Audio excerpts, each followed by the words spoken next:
What we hope for is that all of you can accumulate more merits.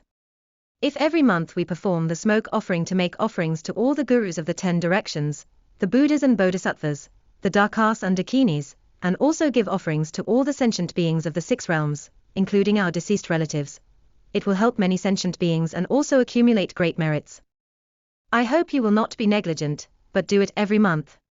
As for listening to my teaching of the Dharma, if you only listen once a month, that is indeed quite little. When you listen, you may understand and accept it, but if you do not hear it often, you will soon forget and be unable to apply it. In this way, when death comes in the future, and everyone will die, isn't it? You will find yourself trying to seek refuge in the Buddha at the last moment, realizing that what you know is not sufficient. If you truly value the critical moment between life and death, you should have made sufficient preparation early in this life. What kind of preparation is required? First of all, of course, one must take refuge. Then, find a guru who can explain the Dharma clearly, so that you can understand and accept it. If the guru you find cannot explain the Dharma, or speaks in a way that you cannot comprehend, then you will not be able to practice properly. You may say, isn't it so? He gave me rituals and empowerments, so I can practice, can't I? In fact, this is like water running off a duck's back. Because you do not deeply understand the principles of the Dharma, and he has not guided you in the actual practice, how to combine the oral pith instructions, how to cultivate the mind training, how to observe the precepts, and many other aspects, the result you obtain is only superficial. Soon, your next life will arrive. Then, what will you become in the next life? You will not be able to control it. Because, in the previous session, the visualization practice of compassion and bodhicitta, episode 44, was there not already a case mentioned? Venerable Ananda, one of the 10 great disciples of Buddha Shakyamuni, who had served the Buddha for many years, even if he had no great achievements, he still had great merits, right? In fact, he did practice the Dharma. It was precisely because of that, during meditation, he saw a powerful karmic creditor from his past lives coming to demand repayment, saying that he would die in 3 days and must follow him down to the ghost realm to become a hungry ghost. So, you can imagine, if even a person who stayed beside Buddha Shakyamuni and had accumulated so many merits, still had to face such a situation, then what about you? If you think that during your lifetime you can simply practice the Dharma casually, or just chant a few times Namo Buddha Amitabha, this is a view that violates the law of cause and effect, and goes against the teachings of Buddha Shakyamuni. If someone instills such an idea in you, that person may not truly understand the law of cause and effect and the genuine Dharma.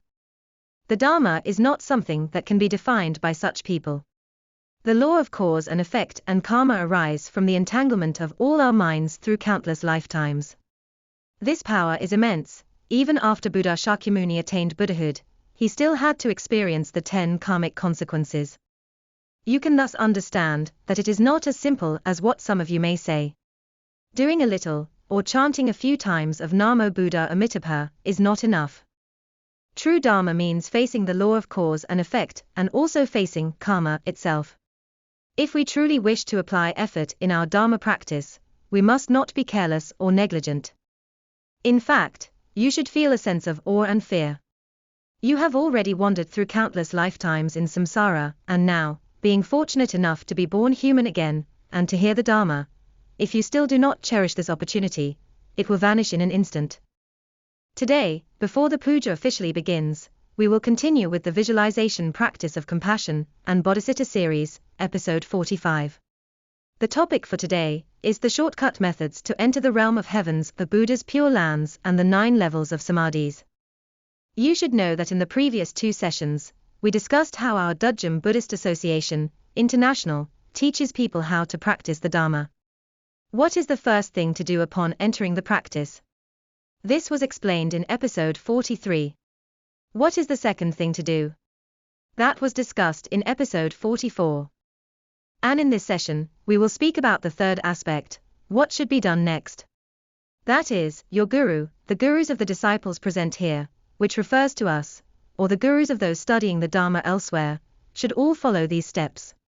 They should be able to teach these relevant methods of practice and knowledge to their disciples, for only in this way can they truly help their disciples face the critical moment between life and death.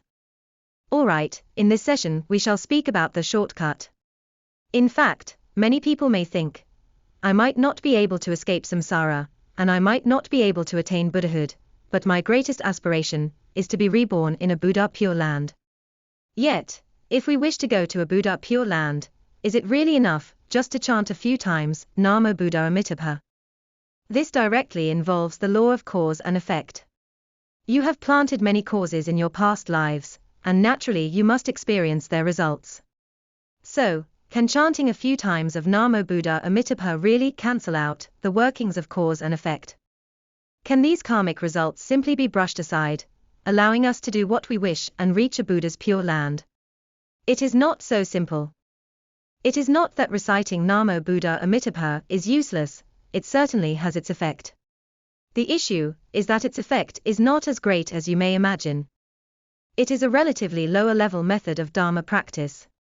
It relies on sound, the vibration of frequency, and on whether your sincere devotion can resonate with Buddha Amitabha, so that he may come to assist you. However, even when Buddha Amitabha really responds to your devotion and comes to help, he will still examine the balance of good and evil karma within your virtuous, evil karmic portfolio.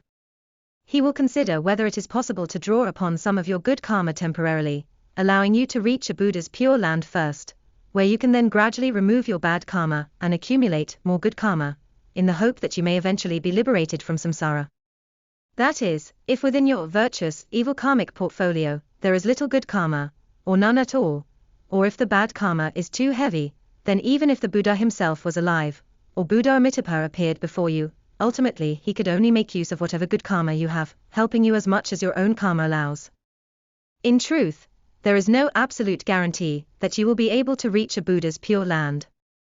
So then, if we truly wish to go to a Buddha's pure land, or even to a lower realm such as the realm of heavens, what kind of shortcut methods do we actually have?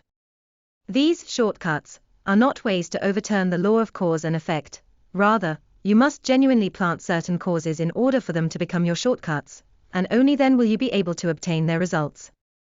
And as for all your bad karma, what kind of causes must you plant to prevent it from leading its results?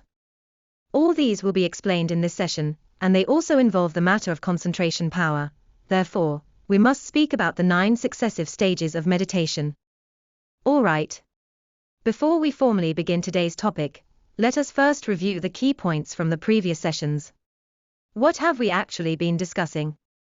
We have been talking about the causes that give rise to greed, hatred, and ignorance. Why do we talk about this subject?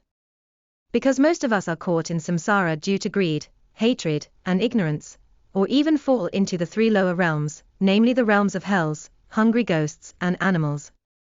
If we wish not to go to those places, but to the realm of heavens instead, the first thing we must overcome is our greed, hatred, and ignorance. Therefore, we must analyze the causes from which greed, hatred, and ignorance arise. Usually, when we are scolded, our emotions become easily agitated. If, through Dharma practice and mind training, you have eliminated such agitation, and only feel a slight uneasiness, then your progress is already remarkable. However, for most people, when they are scolded, their emotions are easily stirred, and thus greed, hatred, and ignorance arise. The reason may be, first, that they are too sensitive, and do not know how to balance their emotions. Or perhaps their hearts are filled with uncontrollable anger, and they do not know how to handle it. Therefore, Buddha Shakyamuni expounded that greed, hatred, and ignorance are habitual tendencies accumulated by all sentient beings over countless lifetimes, and they have become habitual in nature. What is the root of this? It lies in the fact that our behavioral formulas have never been changed, instead, they have intensified and eventually become uncontrollable. Anger is, in fact, an expression of the mind of hatred. If we wish to eliminate greed, hatred, and ignorance, we must work on transforming our behavioral formulas. If we do not search for the root of this hatred and fail to correct the errors in our behavioral formulas, we will inevitably fall into the 3 lower realms, namely realms of hells, hungry ghosts, and animals. Many people say, that is not so. I have received many empowerments, so I surely will not fall into the 3 lower realms. This is incorrect. Even the practicing disciples and the close attendants of Buddha Shakyamuni face this danger, as mentioned in the case we discussed in the previous session. Let alone you ordinary people, thinking that after receiving a few empowerments, you are safe. Even the Rinpoche who confers those empowerments to you is still bound by the law of cause and effect. If such a person tells you that you do not need to worry about karmic consequences, how could you not realize that this is a statement contrary to the law of cause and effect and to the Dharma? Therefore, we must maintain a clear and discerning mind and not be led astray by others' persuasion. In truth, our Dharma practice must be accompanied by the mind training and the transformation of our behavioral formulas. Only this approach is thorough and fundamental. Psychologists believe that anger is one of the most primitive emotions within the human emotional system. However, in human society and culture, anger is often treated as something that must be suppressed. Because of this suppression, many emotional problems arise. Therefore, when we engage in Dharma practice, if our method does not make use of the awareness to correct our behavior, that is, if we fail to develop the awareness and only rely on reciting mantras, entering meditational concentration, or chanting Buddha's holy names, then it is impossible to transform our behavioral formulas. You will still have to continue to reincarnate, and that will be your inevitable outcome. So even entering meditational concentration does not work. I have heard that entering samadhi is very powerful. Why, then, can meditation not transform one's behavioral formulas? In fact, to transform one's behavioral formulas, one requires not only the power of meditational concentration, but also another essential element, the awareness. When you meditate, without combining it with the awareness, your so-called power of meditational concentration is similar to the state of samadhi attained by ordinary non-Buddhist practitioners in the world today. It has little effect. As a result, you are unable to transform your behavioral formulas or develop the awareness in this way. True cultivation cannot be achieved. Therefore, Dharma practice does not merely mean reciting mantras, entering samadhi, or chanting Buddha's holy names. What is the reason that we experience uncontrollable anger? Generally, it is because we have certain demands, desires, or needs that are not fulfilled. The American psychologist Maslow proposed the world-renowned hierarchy of needs theory, which explains that human beings have fundamental needs. First, there is the need for physiological survival. Second, the need for safety. Third, the need for social connection, love and belonging. Fourth, the need for respect. And fifth, the need for self-actualization. So, within the Dharma, are there any teachings that can truly fulfill all five of these needs? If, as human beings, we cannot satisfy these five types of needs, and if during our Dharma practice we are still unable to meet them, then we will surely fail in our cultivation. This is because we are filled with greed, hatred, and ignorance accumulated through countless lifetimes. If your Dharma practice remains only on a theoretical level, without being accompanied by actual practice, if the two are not integrated, and your five needs are left unmet, then your Dharma practice is destined to fail. In the previous sessions, we have given an overview of these five types of needs. However, we particularly discussed the second one, the need for safety, especially the need to be free from suffering, threat, or illness. This is, at present, the type of need that most people are most concerned about. So, how is this addressed in the Dharma? In fact, there are roughly three categories of methods. The first is the Hinayana method, which is to cut off afflictions and realize Bodhi. By severing all afflictions, one attains enlightenment. The Mahayana exoteric approach, on the other hand, teaches transformation, that we should transform our afflictions into Bodhi. In the esoteric Buddhism, it is taught that afflictions themselves are Bodhi. What is the difference here? The Hinayana mainly adopts a method of avoidance. In its practice system of perception, practice, action, and result, both practice and action involve visualization. It is not merely theoretical, or a matter of avoiding afflictions, rather, it provides actual methods of practice. For example, there is the four foundations of mindfulness, which is a type of visualization. First, visualizing the body as impure. Second, visualizing the feelings as suffering. Third, visualizing the mind as impermanent. And four, visualizing dharmas without self. Within the four foundations of mindfulness, in particular, the visualization, the Dharma without self contains deeper levels of visualization teachings, divided between the northern and southern traditions. This has already been explained before. For details, please refer to the Compassion series, episode 41, How to determine whether a religion or a sect truly helps sentient beings to be free from suffering and attain eternal happiness. Of course, you should also watch another video, The Classification of Dharma Practice, The Essence of Emptiness, which will make things clearer for you. In fact, all these theoretical foundations must be supported by practical methods. The main practical method is visualization. Why is visualization so important? Isn't reciting a few Buddha's holy names through sound sufficient? Because everything is created by the mind. The whole world, the entire universe, and the operation of the law of cause and effect within the three realms are all created by the mind. Indeed, all is created by the mind. As the saying goes, the one who tied the knot must untie it. Therefore, your Dharma practice must involve visualization in order to truly resolve the problem. If you rely only on sound, it cannot bring true resolution. It can only touch the surface and serve as a form of comfort, but it cannot provide genuine and effective help. There are actually 84,000 Dharma practice methods. However, not all of them can equally help you to liberate from samsara or attain Buddhahood. In fact, each method leads to a different result. It is not as you imagine, monotonous and leading to the same destination. It is not like that. If someone tells you so, it is a misunderstanding and a naive thought. It does not correspond to the law of cause and effect. The cause and the effect must be matched.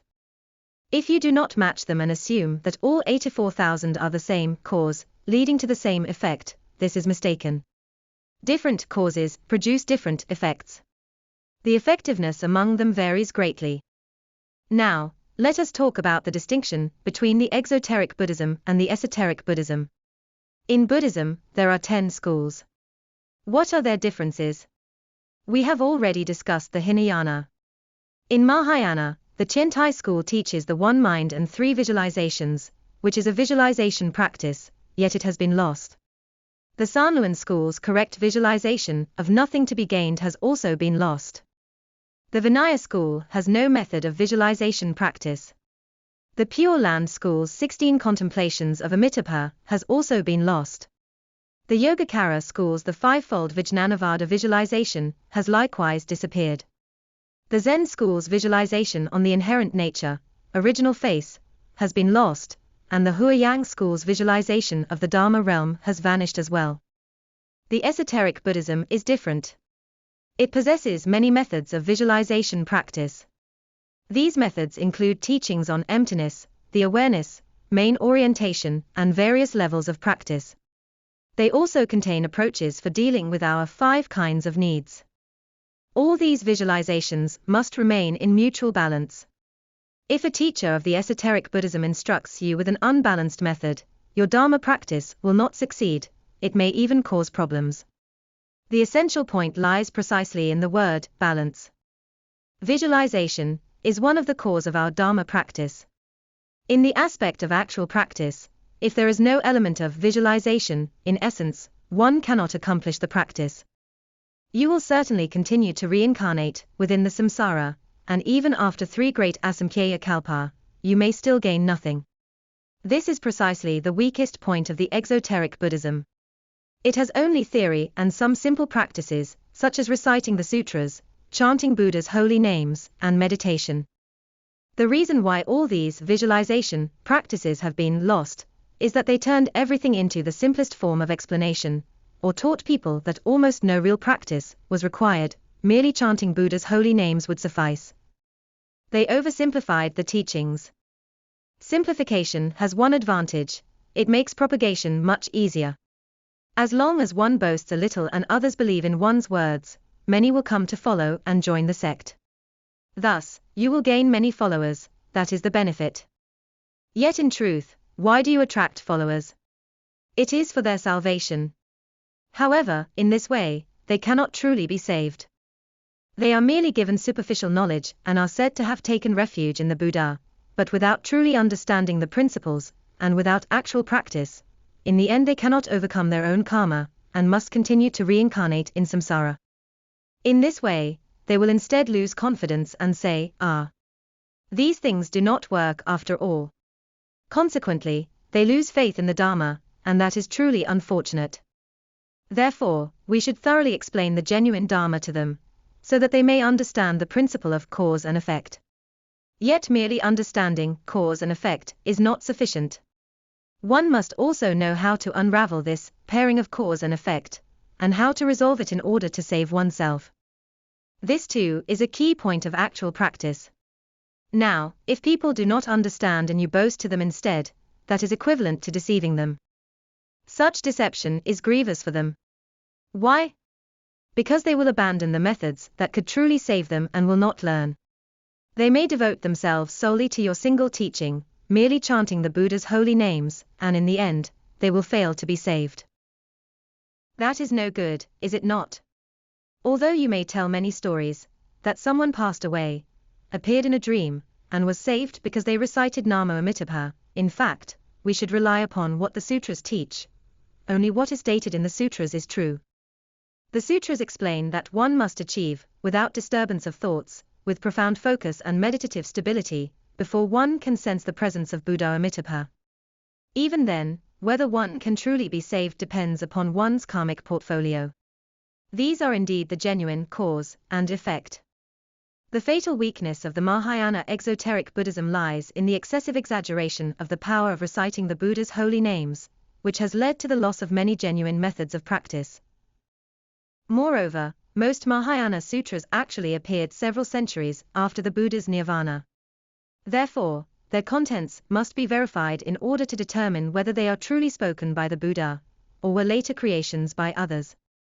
Some may even contain elements influenced by non-Buddhist teachings. In fact, a person who genuinely understands the Dharma, or has reached a certain level of Dharma practice, that is, the great Dharma practitioner, would be able to verify their authenticity. It is not appropriate to boast about such things. Once you start exaggerating, your method of practice will become distorted and deviant, and that will harm many people. Therefore, remember this, never boast. Even in the esoteric Buddhism, one must not exaggerate its methods. One should speak truthfully about its actual effects, and clearly state what level of attainment it can bring and what corresponding result it produces. Otherwise, people will lose rational discernment and fall into blind superstition. This will bring great disaster and lead Buddhism as a whole into the Dharma-ending age, much like what we are witnessing today. The 42nd episode of the Compassion series, How Great is the Difference in Effectiveness and Speed Among Various Buddhist Practices? It is available from our Dudjom Buddhist Association, International's TV channel on YouTube. You can watch this video again. Let us now take a look. In fact, within the Mahayana, how long and through how many stages must our Dharma practice proceed? You may refer to the video on our Dudjom Buddhist Association International's TV channel on YouTube entitled The Classification of Buddhist Practice, The Essence of Emptiness, where this subject is explained. From the very beginning, we should cultivate the 10 beliefs. When you have accomplished the stage of the 10 beliefs, you will attain the stage without doubts, meaning that at the very least, you will no longer have any doubt.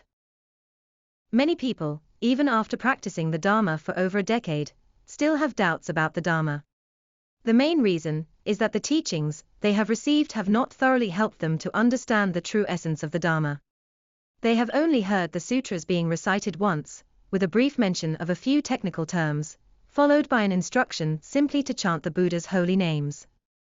As a result, you fail to comprehend the true reasoning behind it, and your faith remains unstable.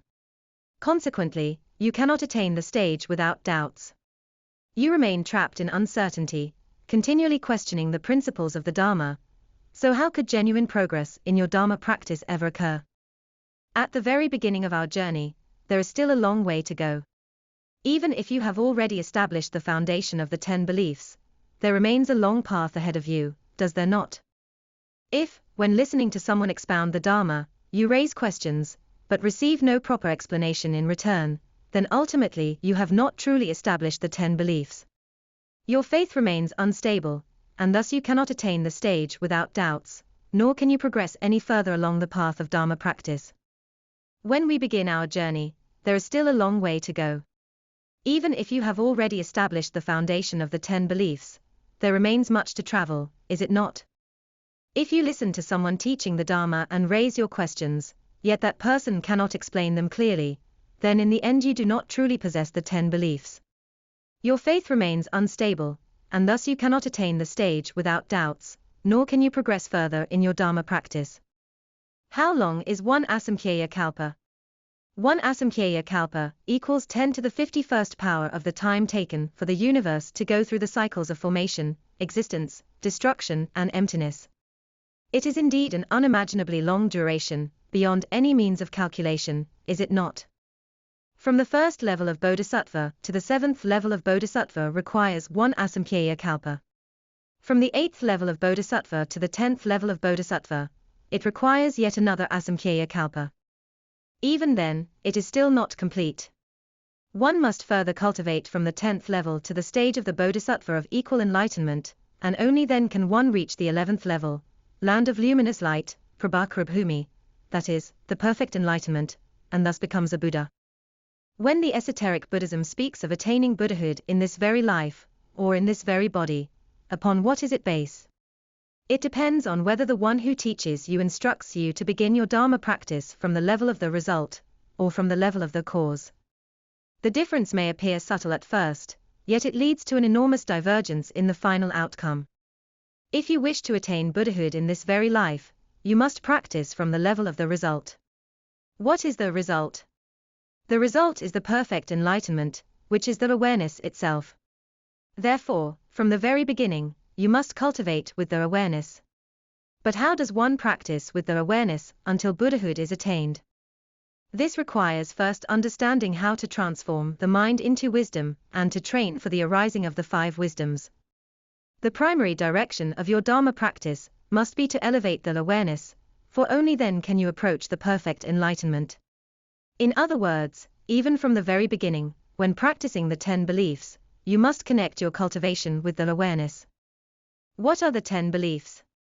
According to the names of sages and holies, the upper volume of the Sutra of the Garland of a Bodhisattva's primary karmas, the 10 beliefs are the mind of deep-seated confidence, the mind of thoughtful awareness, the mind of diligence, the mind of wisdom, the mind of meditational concentration, the mind of no return, the mind of dedicating merits, the mind of protecting the Dharma, the mind of observing precepts, and the mind of keeping vows. For detailed explanations, you may refer to the Compassion series, episodes 30, 31, and 32. Now, from the very beginning of cultivating the 10 beliefs, one must cultivate in connection with their awareness. Only then is there a genuine possibility of attaining Buddhahood in this very life. The cause lies in linking the practice of the 10 beliefs with the result, their awareness. If your practice of the 10 beliefs is unrelated to the awareness, then no matter how diligently you practice, the awareness will never rise. This is the natural correspondence between cause and effect. Now, if we are to cultivate the 10 beliefs while also developing the awareness, how does this awareness actually arise? Only after the awareness has arisen can we connect it with the 10 beliefs. Yet if we do not even know what awareness truly is, how can we begin the practice, let alone form such a connection? Is that not so? In fact, there is a specific method by which that awareness can be cultivated and brought forth. I have given this method a name. In the past, those who spoke about the Dharma rarely, if ever, taught others how to give rise to their awareness. They did not even explain what their awareness truly meant, nor did they teach their disciples how essential it is. In truth, the awareness is equivalent in meaning to Buddha. The word Buddha literally means the awareness. In translation, it refers directly to awareness itself. Indeed, the entirety of Buddhism is about cultivating this awareness. Therefore, if a Buddhist teacher does not explain how to cultivate their awareness, and lacks a complete, systematic method of practice, then for those learning Buddhism, it is as if they were blind people touching an elephant grasping only fragments or parts, without truly realizing the whole. Such a practice will never lead to true accomplishment. So, what then is this complete and coherent method? It is known as the method of cultivating the mind and Dharma practice. This is the name we have given it. First, the initial step is to learn the mind cultivating procedure. This mind cultivating procedure is a complete method that connects with the training for the arising of the 5 wisdoms. Next, you must integrate it with the oral pith instructions from the Diamond Sutra, first, to achieve not abiding in notions, and second, to attain no abiding anywhere to arouse the mind. Through this integration, the 5 wisdoms can be developed. After that, combine it with the emptiness, neither existence nor voidness, and then you can completely attain the perfect enlightenment and become a Buddha. Their awareness is thus gradually cultivated and elevated step by step through this system. During the process of enhancement, you must remember to cultivate it in connection with the 10 beliefs, only then can it be accomplished. Now, let us look further. Both the Hinayana and the exoteric Buddhism use a method of avoiding suffering. They consider suffering as natural, because our body is but a decaying vessel. Hence, they believe it is normal to experience suffering and that it can simply be evaded. However, the esoteric Buddhism teaches that afflictions are bodhi. Why are afflictions bodhi? Let us see. If we can successfully counter any affliction, it means that a certain level of awareness, or bodhi, has already been shown. In other words, afflictions can serve as an opportunity for elevating our awareness. Therefore, in our mindset, we must regard afflictions as bodhi, something that helps us, and not as something to fear. Yet, during the process of counteracting afflictions, if we do not apply the 5-step method of cultivating the mind and Dharma practice, we may easily abide in notions. We become trapped by the afflictions, for they are truly distressing. Once we abide in notions, it will develop into greed, hatred, and ignorance, leading to rebirth in the lower realms. Hence, throughout the course of Dharma practice, we must connect with the complete system of cultivating the mind and Dharma practice. We cannot abandon it and must rely on it as the foundation of our cultivation. Otherwise, we will abide in notions and fail to make true progress. Since most contemporary masters of the esoteric Buddhism do not emphasize the cultivation of precepts and emptiness, neither existence nor voidness, the majority of Dharma practitioners in the esoteric tradition become entangled in its numerous external rituals and thus abide in notions. From what I have observed, this is true for most esoteric practitioners. They either talk about deities, spirits, supernatural powers, or superstitions, always focusing on such matters.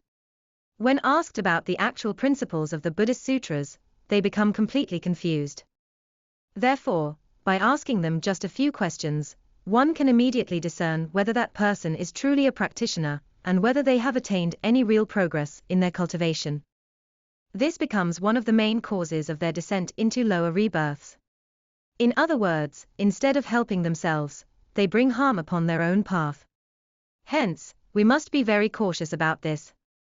Within the esoteric Buddhism, there are in fact many methods to fulfill the need for avoiding suffering, threats, or illnesses. From the very moment one enters the Buddhist path, the most important thing to learn is the mind of renunciation.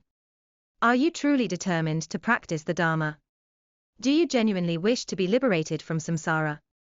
Or are you waiting until suffering comes upon you, when it is already too late, and only then do you turn to the Buddha in haste? By that time, it will be too late. If you truly understand the law of cause and effect and the nature of suffering, you should naturally develop a kind of renunciation. The renunciation has 2 levels of meaning. The first is to be free from all forms of suffering. If you wish to be free from suffering, you must have a method.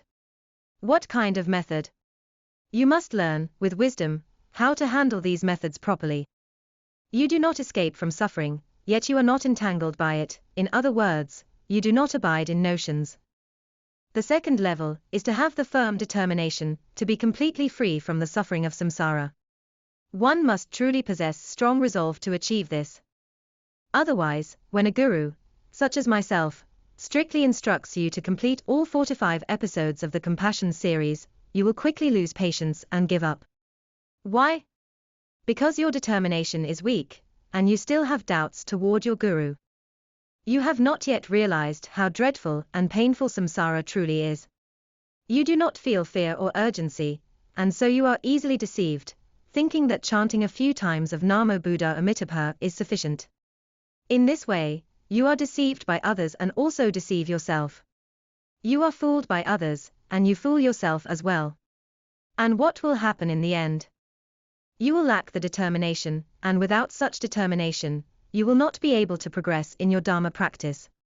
Therefore, you must possess both levels of renunciation. That is, if you truly have such renunciation, you must also understand the specific methods that can lead you to liberation from samsara, or to Buddhahood. When you recognize these methods, you will naturally have the determination to continue learning. This means that even if your guru treats you strictly, you will still maintain your determination. You must first accomplish these two forms of renunciation. That is, to be wise. What does that mean? It means that you must first learn how to handle the virtuous, evil karmic portfolio. So, which should be addressed first, the virtuous or the evil? It is the virtuous karma that must be handled first. You must first learn how to increase your energy. Only then will you have the strength and ability to face and overcome negative karma. Furthermore, within the law of cause and effect, you must understand how to respond accordingly. For every cause, there is a corresponding effect. For every measure of cause, there will be an equal measure of result. Therefore, when you wish to dissolve or resolve karmic causes and effects, you must use methods that correspond precisely in measure and degree. In other words, everything must be in proper correspondence. It is not something that can be avoided. In truth, there is no escape from it. In our Dudjom Buddhist Association International's teachings, what is the very first thing we are taught upon entering the door? The very first step is to learn how to accumulate the merits of virtuous karma, and this is done in 3 stages. The first is the training of your renunciation. The renunciation means to be free from suffering, and also to learn certain methods to solve problems. Therefore, our first step is to train through the visualizations of the 8 auspicious signs and the 7 treasures of the wheel-turning king. Why is that? Because you wish to get out of suffering, to be free from it, but not by escaping it. You must face it directly. And in order to face it, you must possess sufficient energy. That energy comes from auspicious forces and from the support of the 7 treasures of the wheel-turning king. Otherwise, how would you have the means to resolve these problems? This is a very practical issue that you must face. When you learn these visualizations, they will help you to transcend suffering and to resolve these difficulties. This is one of the goals that the renunciation must achieve. As for the other goal, it is, of course, what we discussed earlier. You must understand the methods that lead to liberation from samsara and to Buddhahood. Only then can you truly transcend. Thus, renunciation is not something you merely talk about. It does not mean retreating to the mountains, refusing all visitors, cutting ties with family and friends, shutting yourself away, and calling that renunciation. Those are not renunciation, but escapism. True renunciation is to handle all problems with wisdom while remaining free and unentangled. Therefore, one of the introductory teachings of our Dudjom Buddhist Association International is that, while learning these methods, you must not avoid difficulties. You should cultivate the mindset: I will learn these methods to dismantle and resolve my suffering. I am fully capable of handling it. At the same time, you must not abide in notions, meaning that you should not be entangled by suffering or afflictions, nor should you become attached to the auspicious power or wondrous qualities of the 8 auspicious signs and the 7 treasures of wheel-turning king. Such a state of mind is what we call not abiding in notions. If you would like to revisit these details, you may refer to the Dudjom Buddhist Association International's YouTube channel, Compassion Series, Episode 43. What are the supportive forces for achieving Buddhahood in this very life according to the esoteric Buddhism? Now, what is the second stage we must learn? It is to accumulate the merits of emergency rescue, good karma, which is also divided into 3 levels. Whether you study elsewhere or here, your guru should teach you this. So, how does the Dudjom Buddhist Association International teach this emergency rescue method? It is a form of visualization practice that trains and awakens your compassion. Specifically, we teach the before meal prayer. This complete visualization helps you both to accumulate merit and to develop compassion. This is a structured visualization, not merely a recitation of a prayer.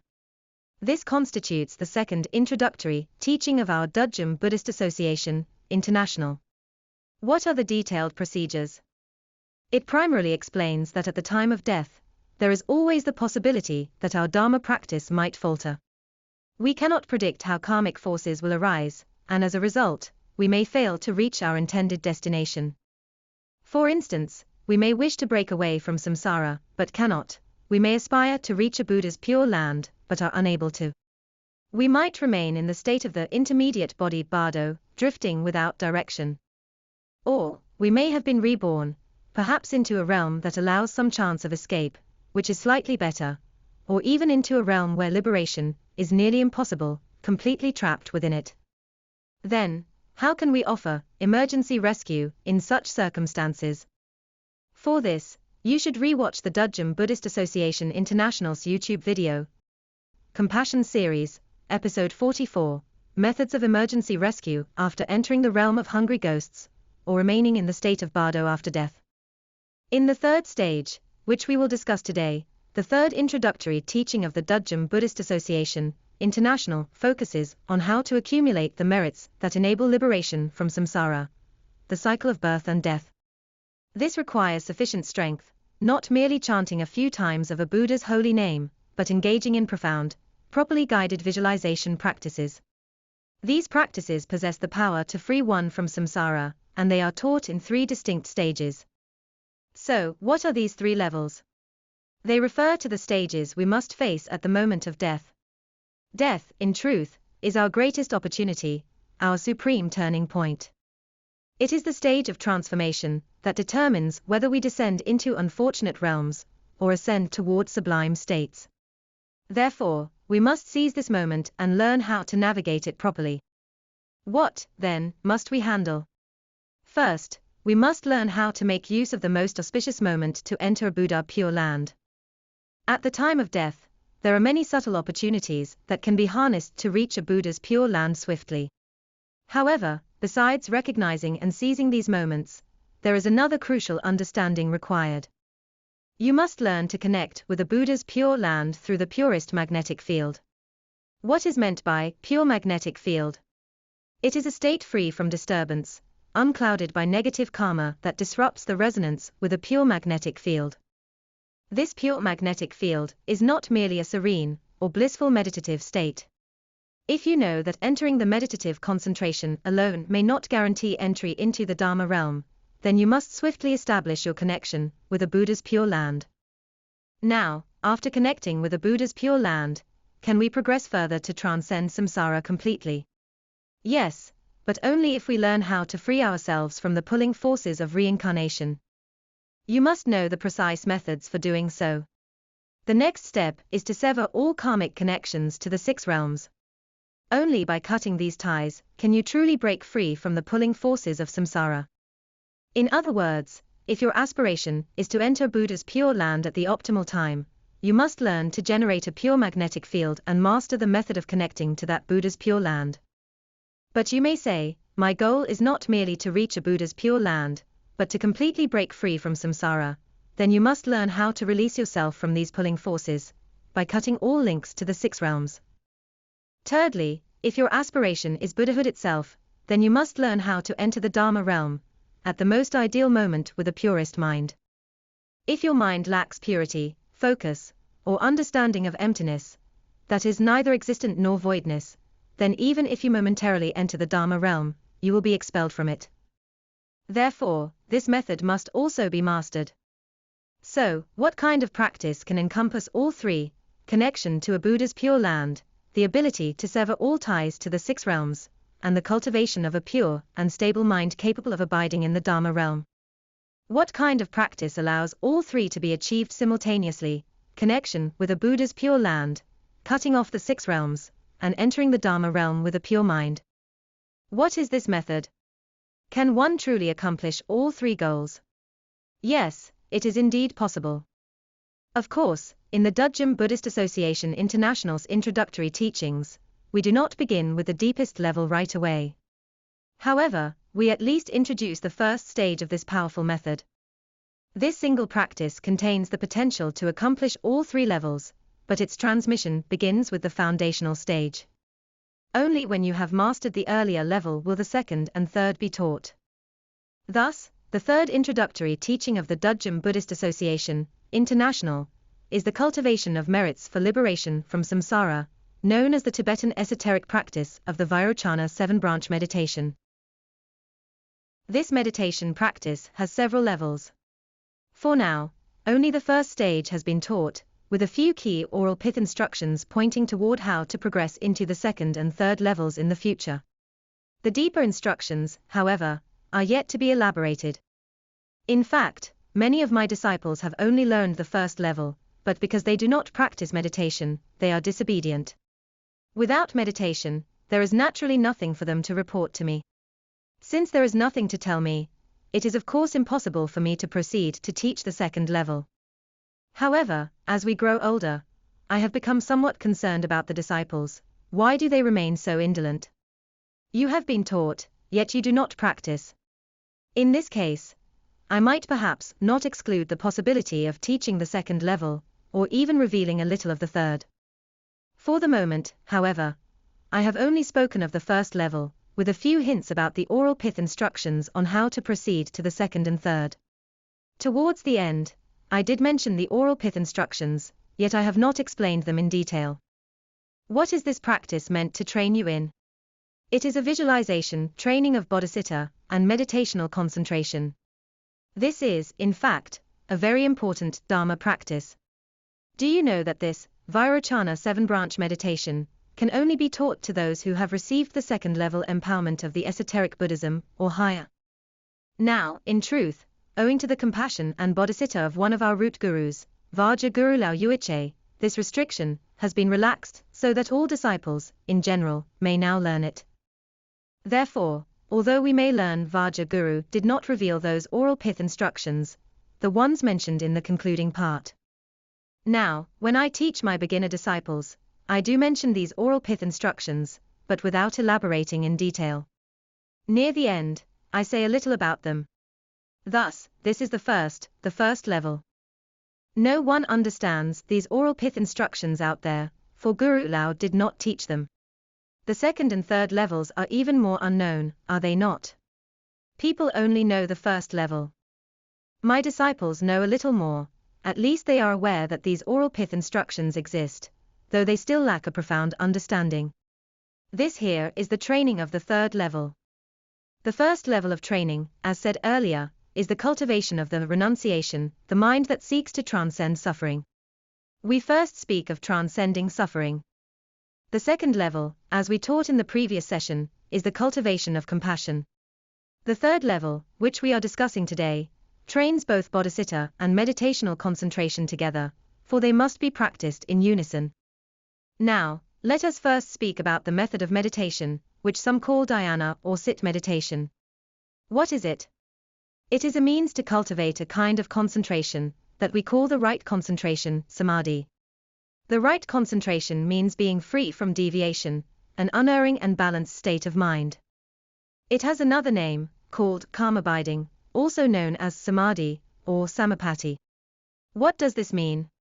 The literal meaning of samadhi is equilibrium and the proper course of mind to act upon. Equilibrium refers to a state without deviation, like the balance of a scale, while upholding refers to the ability to sustain this concentration and the awareness.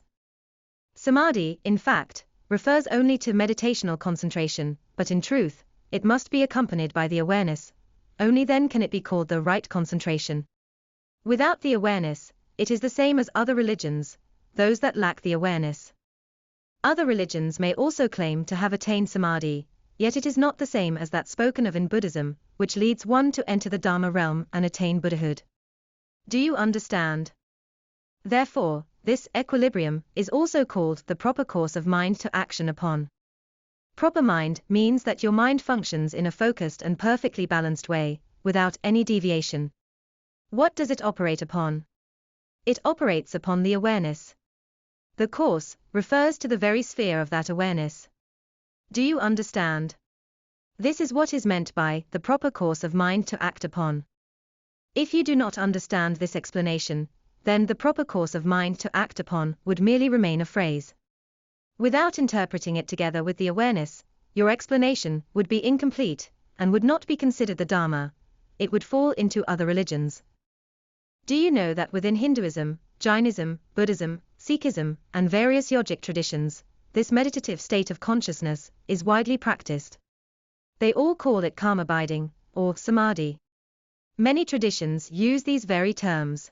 It originally came from the Brahmanical Upanishads, and of the tradition of yoga. What is yoga? The term yoga means correspondence. It implies that the method you cultivate brings forth results that correspond, or respond to it. This is called correspondence, and it is one of the methods of Dharma practice. You must remember that only the samadhi of Buddhism, even if a Buddhist teacher explains samadhi without connecting it with their awareness, that teaching would in fact have become the samadhi of other religions, not the samadhi of Buddhism. The samadhi of Buddhism must be accompanied by their awareness. The word Buddha itself means awakened, or their awareness. It must be accompanied by it. Because when it is accompanied by their awareness, your behavioral formulas will naturally become correct, will they not? If your cultivation emphasizes their awareness, then you can attain the perfect enlightenment, Buddhahood. Therefore, only the samadhi of Buddhism, which is accompanied by their awareness, can lead to Buddhahood. In other religions, there is a scripture called the Yoga Sutra, in which the 8th chapter describes how to meditate, how to achieve correspondence, calm abiding, and samadhi. It teaches such methods. Likewise, the Buddhist, the 8th chapter of the Noble Eightfold Path, also discusses these same principles. It teaches you that by concentrating upon the state of conditions, one enters a state in which the mind is undistracted. This is called samadhi. What is the state of conditions? It refers to visualization. So, must we also practice visualization when meditating or entering a meditational concentration? Of course we must. There are two kinds of visualization. One is with forms, having a shape or image. The other is formless, without shape or image. Thus, there are two types, yet both are visualization. Therefore, it can also be interpreted as cessation, to stop all deluded thoughts, and concentration, which enables one to become stabilized. It is also called meditative concentration, and together with precepts and wisdom, it forms what we call in Buddhism the three uncontaminated forms of training. Uncontaminated means free from afflictions. These are the three disciplines that free one from affliction. This is the three uncontaminated forms of training. Well, we must now understand what this meditational concentration truly means. Meditational concentration, in fact, represents a kind of ability, a stable mental state. If you lack this stability of mind, you will not be able to cultivate successfully. So, how can we accomplish it? We must examine this carefully. If we can train in concentration, so as to acquire this capacity and state, we may enter various levels of mental domains and realms. That is, through the power of meditational concentration, you may not only remain within the three realms, but transcend them and enter the Dharma realm. Even within the three realms, from the desire realm you may pass beyond into the form realm heavens, or the formless realm. In other words, we can be omnipresent and capable of traveling to countless realms without restriction. Indeed, one could even travel into outer space. There is a planet inhabited by extraterrestrial beings, let me go and observe how they live. Such journeys are possible through this power of meditational concentration. This samadhi power can enable you to transcend all boundaries and even to escape the cycle of rebirth. The power of meditational concentration is in fact an auxiliary force that assists Dharma practitioners in completing an entire procedure and method of cultivation. For example, I have taught you certain visualizations. If you do not practice them in conjunction with meditational concentration, your mind will become scattered. You will feel drowsy, your thoughts will wander in every direction, and thus you will not be able to cultivate properly. Hence, we must combine our Dharma practice with meditational concentration in order to achieve such aims as rebirth in a Buddha's pure land, liberation from samsara, or even the attainment of Buddhahood. If you possess meditational concentration, yet lack a correct method, it would be like those of other religions. Some teach yoga, others teach sit meditation, or how to enter samadhi, but they do not speak of the awareness. Even among many Buddhist teachers, some likewise fail to teach about the awareness. If you meditate without connecting with the awareness, this becomes blind and aimless practice, and you may easily become trapped within the realm of emptiness. Do you know what the realm of emptiness is? It refers to the formless realm, where no material form exists, and only consciousness remains. When everything has been observed as empty, yet that awareness is entirely absent, what remains is a rigid and obstinate emptiness. This state is called blind and aimless practice, and it is identical to the practices of other religions. Therefore, although the name of the religion is Buddhism, it depends on whether the teacher teaches you the correct methods. If the teacher does not teach you the correct methods and misses something, telling you to practice concentration or meditate, without teaching you how to combine it with the awareness, what will happen then? You will enter a state of stubborn emptiness, which is no different from the teachings of other religions. However, you may think that this person is a Buddhist teacher, and get into trouble.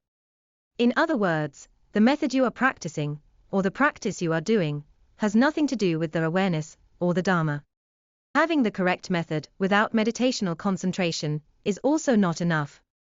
Suppose there is a guru who, like us, teaches you the awareness, but after teaching you, if you refuse to meditate and lack meditational concentration, this will lower your chances of success. If a teacher teaches you to learn meditation and the power of meditational concentration, but does not teach you the correct method, you will always be at 0%, unable to achieve your goal. Essentially, you will get a 0, right? However, now that I have the correct method to teach you, if you still refuse to meditate and cultivate meditational concentration, your chances of success will be very low, around 5% or 10%. So, it is not that the guru is teaching you wrongly, it is due to your own laziness. Now, how many types of meditational concentration are there? Let us take a look. Many people often say, that person is very calm. He is really very concentrated. But in fact, calmness and concentration are at very different levels. Calmness cannot be called concentration. True meditational concentration is already a very advanced level, as I will explain. What you currently refer to as sit meditation can only be called sit meditation. It is not yet true meditational concentration, you have not reached that level. First, you must learn to calm your entire being. Then, in the second step, you must learn to filter. I have a disciple who asked me, we need to cultivate emptiness, neither existence nor voidness, we only need the awareness. So why do you ask me to filter and think about so many things? In the 5 steps of the mind cultivating procedure, sometimes you tell me to accept, other times you ask me to analyze. If I have to think about so many things, how can I cultivate emptiness? How can I enter the state of emptiness and let go of everything? There are too many things to think about. This is because he does not understand the Dharma. In fact, this disciple has followed us for 20 years. When we first began teaching the Dharma 20 years ago, we already explained this diagram. We taught him 20 years ago, but he did not review, nor did he listen to the Guru's teachings. In fact, he attended every class, but he did not absorb what we taught. Now, in order to explain his doubts and the places he does not understand, I will bring out this diagram again. When discussing meditational concentration, we must bring out this diagram. Filtering is the key through which you advance to the stages of cessation and visualization. What I am teaching you now, the mind cultivating procedure, is essentially filtering. Many other religions also teach filtering, but it is not the same as ours. In Buddhism, filtering must be connected with their awareness. In other religions, their filtering lacks their awareness. If your filtering is not connected to their awareness, then you are thinking about something else. Filtering means slow thinking. If your subtle thinking is focused on something unrelated to their awareness, you will never be able to cultivate the correct Dharma. This is of other religions. While both Buddhism and other religions may have silent filtering, why is it that they cannot attain Buddhahood, no matter how much they practice? You say that in Buddhism, one can attain Buddhahood and enter the Dharma realm, returning to the state of oneness. The point of divergence lies in filtering. The subtle thoughts we cultivate in our contemplation are different. Remember, if you do not engage in subtle contemplation, and if you do not connect it with the awareness, you will not be able to enter the stages of cessation and visualization. Now, assuming you do, and you are obedient and understand the teachings of the Guru, you will then be able to reach the state of cessation. What is cessation? It means the cessation of all deluded thoughts. What are deluded thoughts? They are thoughts unrelated to the subject you are focusing on. What does unrelated to the subject mean? For example, if your subject is to visualize the refuge tree, should you not only focus on visualizing the refuge tree? You would not be thinking about which restaurant to go to for dim sum later, or that it is time to meet my mother for a meal. You should not let such deluded thoughts arise, right? So, what is a deluded thought? It is a thought unrelated to the subject, something not connected with what you are trying to visualize. Let's revisit the concept of cessation of deluded thoughts. You must be able to extinguish those deluded thoughts before you can truly visualize something. Why is that? Because visualization means that what you are visualizing must be purely that thing, without any slight attachment or distraction, and only then can it be called visualization. Therefore, you must first engage in cessation. What does cessation mean? It means cutting off and extinguishing everything that is unrelated to the subject of your visualization, so that you can truly visualize. However, the problem is that there are many types of visualization, and other religions have an abundance of them, do they not? In Buddhism, while the exoteric teachings have lost everything, we also have many in the esoteric Buddhism. Different methods will yield different results.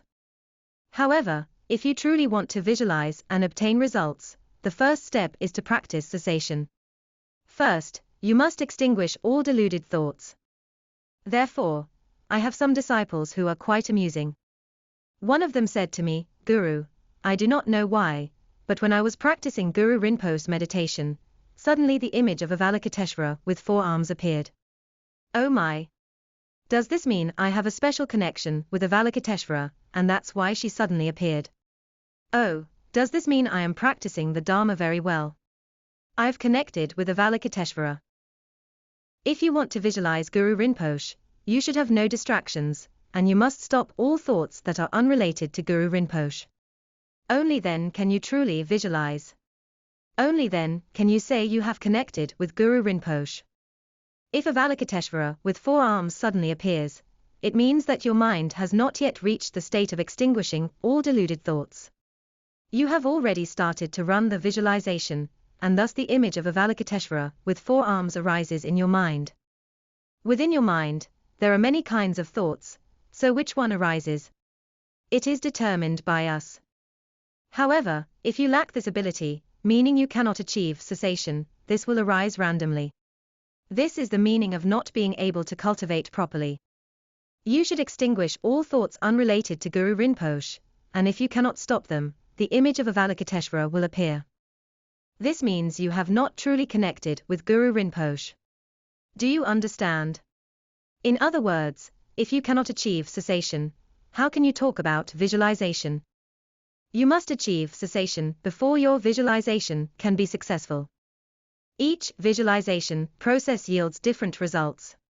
A slight deviation can lead to a huge mistake, so it is very important for the Guru to teach you what to visualize. Do not say that they do not know how to teach you cessation and visualization. The cessation in visualization means that you need to stop something. Why should you stop? How do you stop?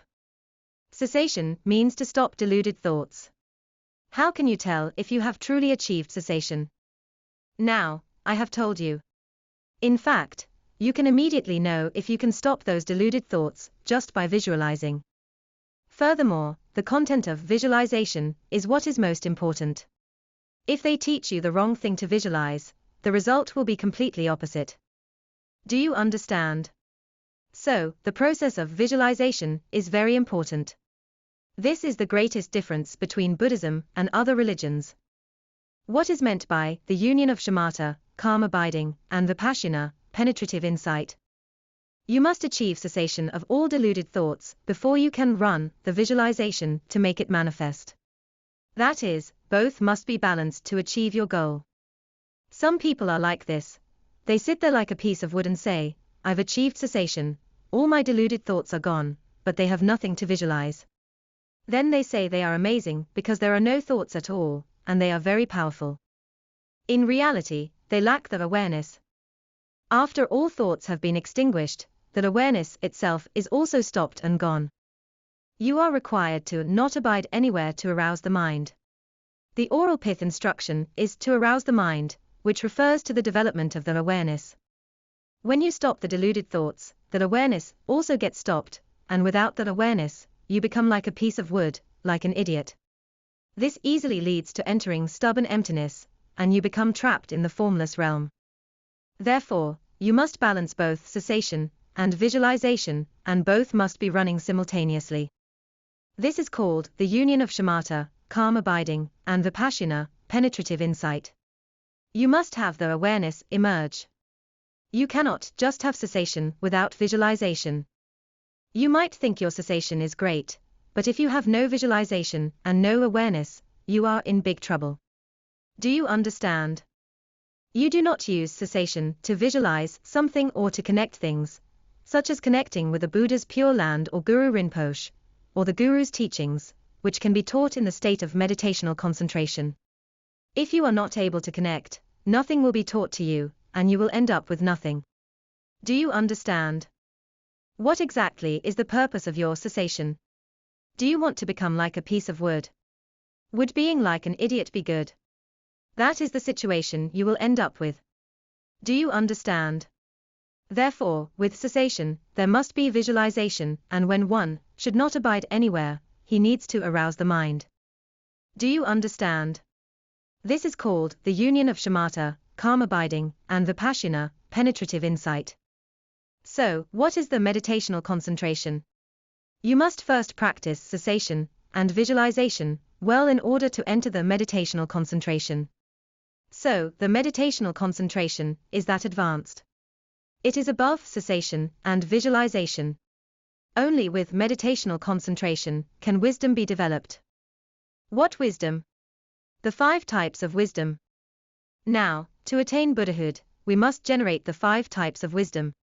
These 5 types of wisdom, the wisdom of equality, the discerning wisdom, the all-accomplishing wisdom, the mirror-like wisdom, and the wisdom of the Dharmadhatu, developed through the support of meditational concentration.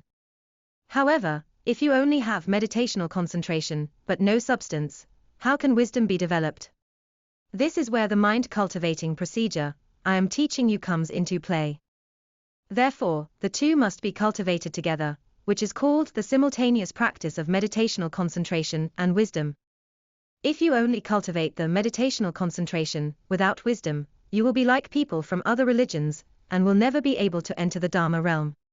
If you have wisdom but lack meditational concentration, your wisdom will be like a fleeting flower, appearing for a moment and then disappearing, because there is no meditational concentration to stabilize it.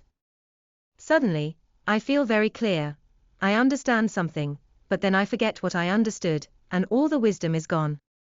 This is because there is no meditational concentration.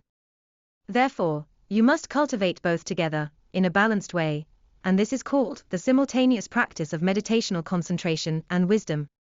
When you have cultivated it well, you can enter the state of quietude. What is meant by quietude? Quietude refers to the essence of the Dharma nature. What is the essence of the Dharma nature? It is the Dharma nature itself. Do you know the characteristics of the Dharma nature? I have explained this before, in the first or second episode of the Compassion series. It means all-pervasiveness. What does all-pervasiveness mean? It means that right now, as I sit here, it is one point. If I want to walk to the door is another point. So, if I want to move, I have a physical body. I cannot pervade all places. If my body has to walk to the door, I must move from one point to another point, the point at the door. This means I have to move back and forth. However, all-pervasiveness means that in all the countless places and spaces, you have filled them all. This means that the point at the door is you, and the point where you sit here is also you. You do not need to walk to the door, you are already at the door. Do you understand? This is because the Dharma nature is all-pervasive, so it does not need to move. If there is no need to move, what happens? It becomes very quiet. So quiet, that it feels like annihilation, and this is called quietude. This means that you have returned to your Dharma nature, the state of oneness. This is what is called quietude. Therefore, there is a saying that describes the Dharma nature, neither coming nor going. What does neither coming nor going mean? It means there is no need to move from one point to another. Not going means there is no need to go from one point to another. This is called neither coming nor going. It means that there is no need to move, and everything remains still. Why is that? Because it is all-pervasive. Now, what is meant by unmoving Tathagata? Tathagata means Buddha. Do you understand? Unmoving Tathagata means that the awareness of the Buddha does not move. The awareness of this Buddha is unmoving, but this does not mean that there is no awareness. It simply does not need to move, which is why it is called unmoving Tathagata. Tathagata means Buddha. Buddha means the awareness. The unmoving awareness refers to the Dharma nature, which does not need to move, and it does not need to go from one point to another. Reflection means using the awareness to reflect on all things. It is one application of the Dharma nature. If your Dharma nature has returned to the perfect enlightenment, Buddhahood, but you do not use the essence of your Dharma nature, then you cannot save sentient beings. We need to apply it. This is the same as the cessation we said earlier, stopping all deluded thoughts. If you do not use that state of stopping all deluded thoughts to visualize, it is a waste. Is it not? Doesn't that mean that you have entered the realm of ignorance? Is that not so? The state of quietude is the same. We enter the state of oneness and attain Buddhahood, but if I apply this Dharma nature to reflect on all things, I can save many sentient beings. This is an application of the Dharma nature. Therefore, there is a saying, quiet yet ever reflecting, reflecting yet ever quiet. How do we explain this? Quiet yet ever reflecting means that I am unmoving, neither coming nor going, and my Dharma nature pervades all places. However, this Dharma nature can reflect on all things. This kind of awareness can reflect on all things, omniscience of the Buddha or Tathagata, and reflecting on everything. Reflecting yet ever quiet means that while I reflect on all things, I do not disrupt the state of oneness. I do not immediately generate thoughts upon knowing something, thus entering a dualistic state. It does not happen like that.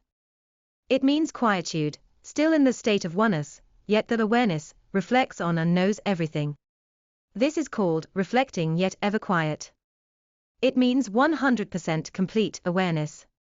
It is the awareness of the perfect enlightenment that reflects on everything without disrupting the state of oneness. How can one cultivate such excellent awareness? How can one rise from the stages of quietness and filtering, and slowly reach the stages of quietude and reflection? You need to use precepts to support you, assist you, and help you maintain a good state of magnetic field. It is very quiet. At least, there is a quiet environment, and the mind is very stable. Why? Because if you have not broken any precepts, you can naturally be stable, right?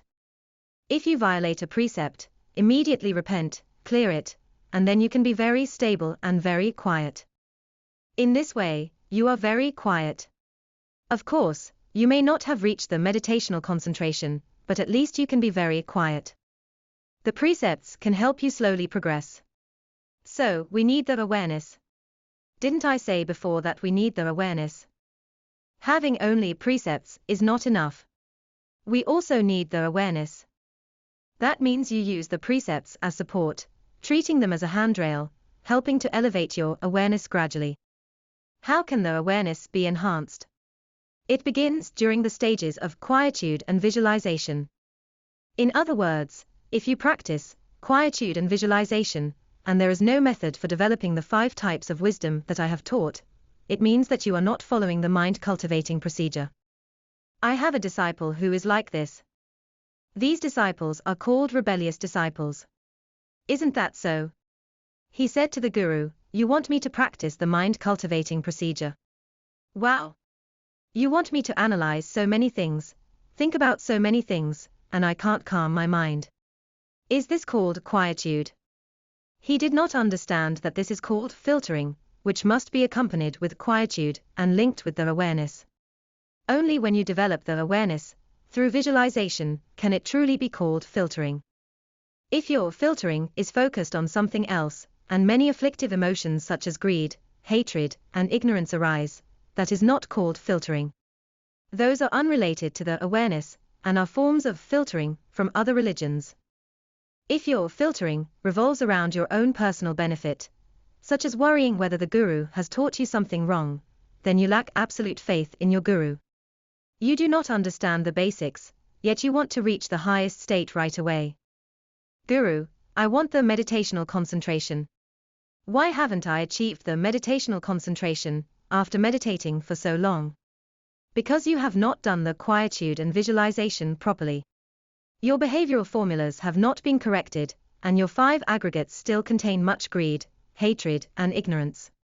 Then you ask me why your 5 aggregates still contain so much greed, anger, and ignorance. This is because you have not done the filtering. Your behavioral formulas have not been corrected, so you cannot reach cessation and visualization. Your quietude and visualization must address all the incorrect behavioral formulas, which you have not done, and then you ask me why you do not have any meditational concentration. I would say you want to reach the top in one step. Do you understand? It means that you must have faith in what the Guru teaches you. However, if he did not ask me, I would not know what he did not understand. Now he is asking why the mind-cultivating procedure requires so much thought. I will now answer you. You must think deeply about the awareness in order to correct your behavior. The 5 aggregates, meaning the 5 databases, must be purified before you can reach cessation and visualization. Otherwise, how can you achieve cessation? If your 5 aggregates have many fluctuating deluded thoughts, no matter how you try to stop, they will continue to arise. You cannot visualize properly. Do you understand? You have not completed the filtering step, so this is where you fail. Therefore, remember, you must have faith in the Guru. What the Guru teaches you is the correct way. So, remember, the entire quietude and visualization is part of the mind-cultivating procedure that we are teaching now, to develop the 5 types of wisdom and the awareness.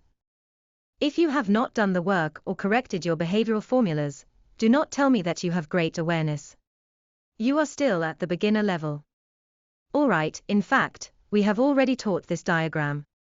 In fact, in the Cultivating the Mind and Dharma practice, there are 10 CDs, which contain audio only, with no visuals. These were taught by Vajra Master Yeshathay more than 20 years ago. The 10 CDs cover the entire foundation and the essential teachings you need to request for your Dharma practice.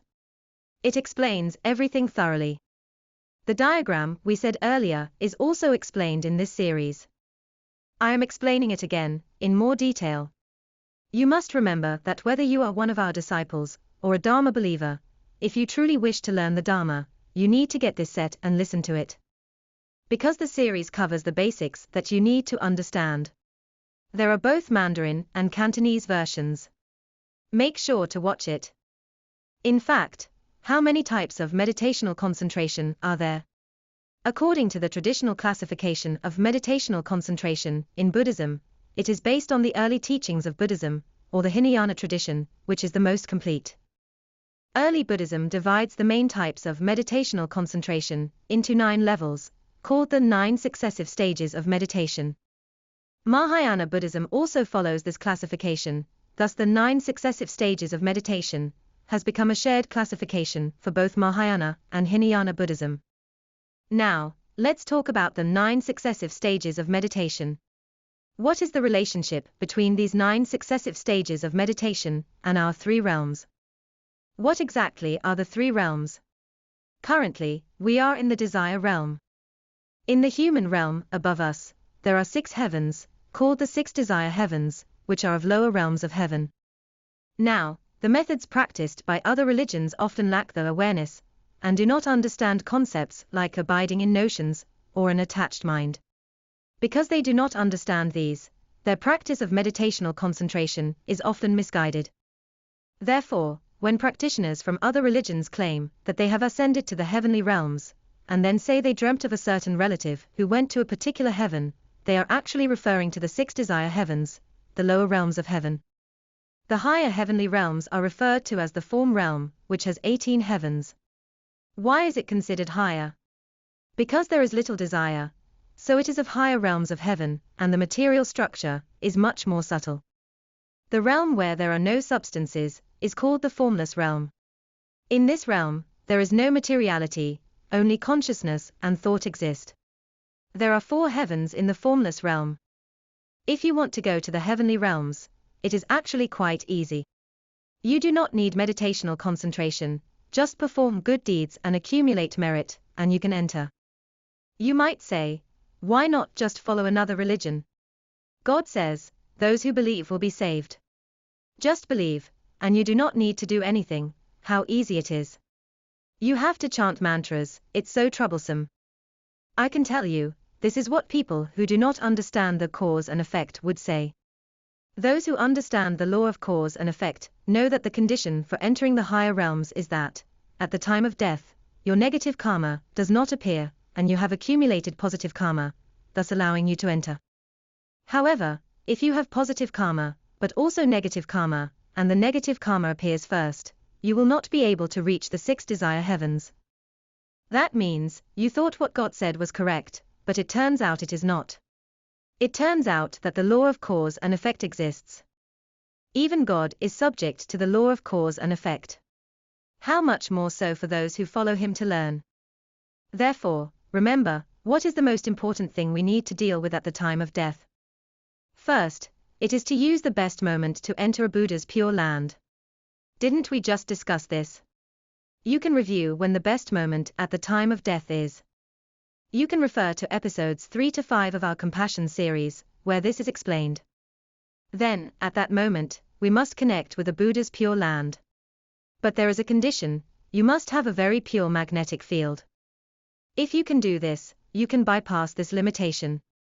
That is, if some of your negative karma appears first and you would have gone to the realms of hells, hungry ghosts, or animals. However, you are good. You know how to practice the Dharma, and right after you die, you immediately create a very pure magnetic field. How can you create such a pure magnetic field? Didn't I teach you? That is the Vairocana's 7-point meditation, or some other meditation techniques that allow you to enter a meditational concentration state, which creates a pure magnetic field. Then, using certain methods or visualization techniques, you can connect with a Buddha's pure land, thereby bypassing the negative karma. We operate according to the law of cause and effect.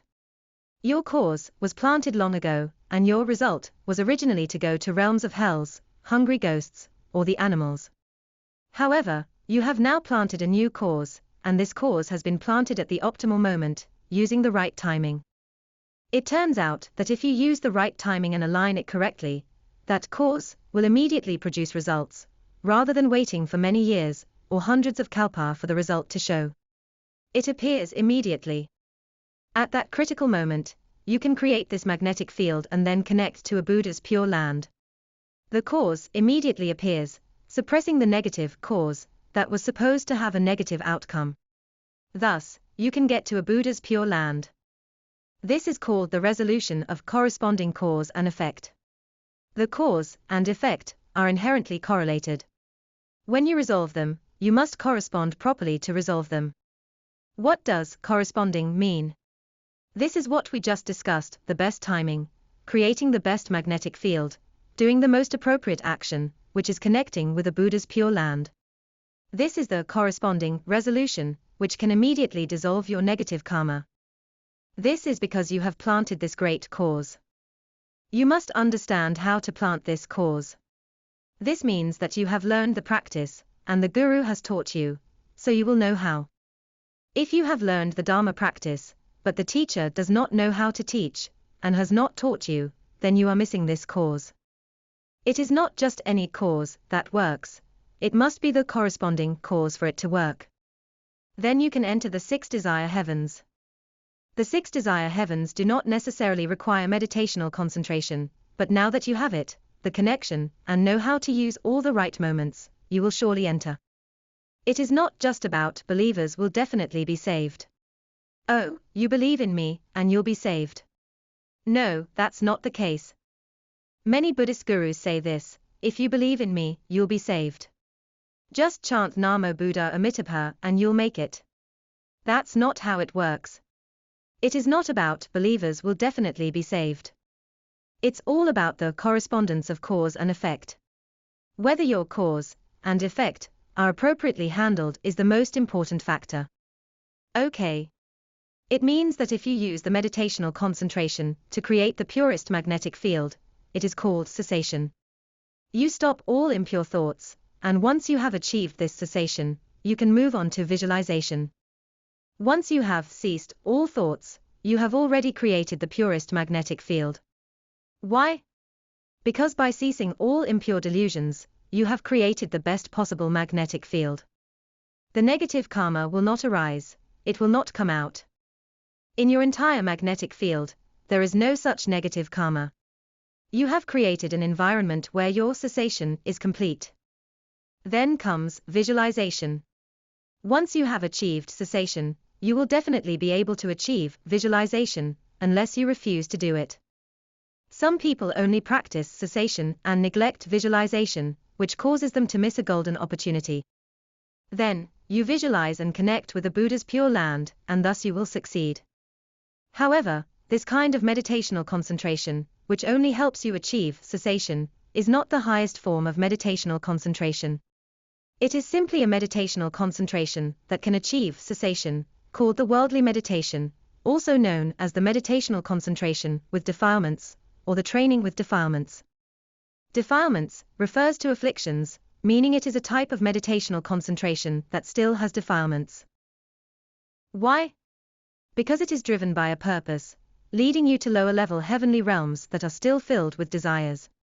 This is still very worldly, and this meditational concentration is called worldly concentration. Alright, this is called timing. Timing refers to the optimal moment at the time of death, when it is the best time to address these matters. This is what we call timing. Geographical advantage means you have created a magnetic field that is free of all delusions. This is called geographical advantage. Human harmony means that you are wise and receptive to teachings. When the guru teaches you to visualize, and you diligently follow it, this is human harmony. When timing, geographical advantage, and human harmony align, you will succeed. Alright, if your meditational concentration is insufficient, you need to use energy to make up for it. The difference between the 7-point postures of Buddha Vairocana and other meditation methods is that it can generate energy. This is the shortcut that can help you enter the heavenly realms. Normally, to enter the heavenly realms through meditational concentration, you would need a substantial level of meditational concentration. In this case, you would need something to make up for it. So, you need to consider what kind of meditation you are practicing. What are you using for meditation now? If you are using the 7-point postures of Buddha Vairocana, it is designed to generate energy, which makes a difference. You are using energy as assistance, adding another element to help you. What can this energy be used for? It can be used to temporarily sever the connections to the lower realms. For example, I now want to go to a Buddha's pure land, or I want to escape the cycle of samsara. You want to escape samsara. All the connections of the 6 realms are still connected, and you still want to escape samsara. How do you do that? Just sever all the connections. How can you sever them? You need energy. How can you generate energy? You need to understand the 7-point postures of Buddha Vairocana, and the method of generating energy. It turns out that we do not only need to generate energy in the human realm, do we? There is electricity, electric lights, vehicles that run, electric cars, and so on. Aren't those things? Do you know? In the desire realm, energy is needed. Even in the form realm, energy is required. Otherwise, how would you maintain your physical form? You need energy to sustain it. How can this energy be generated in the spirit world? You are already dead. Where is the energy? My physical body is already dead. How can energy be generated? I cannot even raise a hand. I cannot move. But in the spirit world, if you know the 7-point postures of Buddha Vairocana, and the method of generating energy, the energy you generate in the spirit world is greater than the energy you can generate in the material realm, or the desire realm. Because the method of generating energy is purely through visualization, in the spirit world, the energy can become much stronger than the energy you generate by meditating with your physical body. Material things have many obstacles and disturbances. Therefore, when you practice the 7-point postures of Buddha Vairocana, the energy generated is often very small, or even not generated at all. In the spirit world, using the same method is a completely different matter. You can generate very powerful energy. This energy is sufficient to help you sever all connections, but of course, someone must teach you how to sever them. This is certainly not something that will be taught here.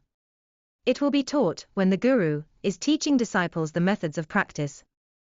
You can then sever all connections with the 6 realms, and then you can escape samsara. Do you understand? However, if you use this method, using this meditation technique to do these things, it is still considered worldly concentrations. Why? Because you are still talking about escaping samsara, not attaining Buddhahood. It is not complete enough.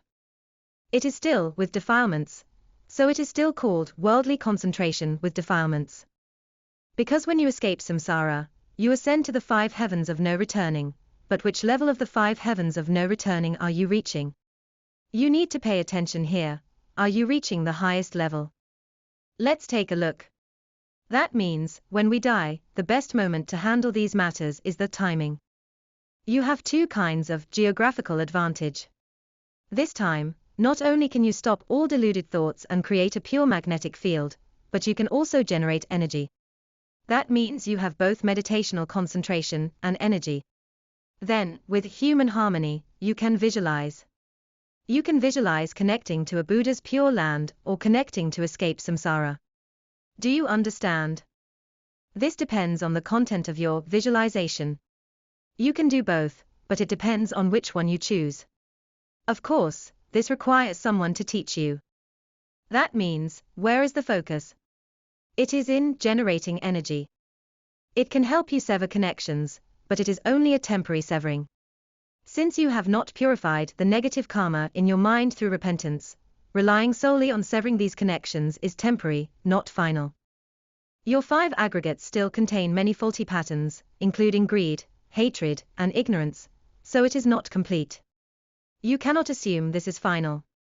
It is just a temporary severing, allowing you to temporarily escape samsara, or enter Buddha's pure land.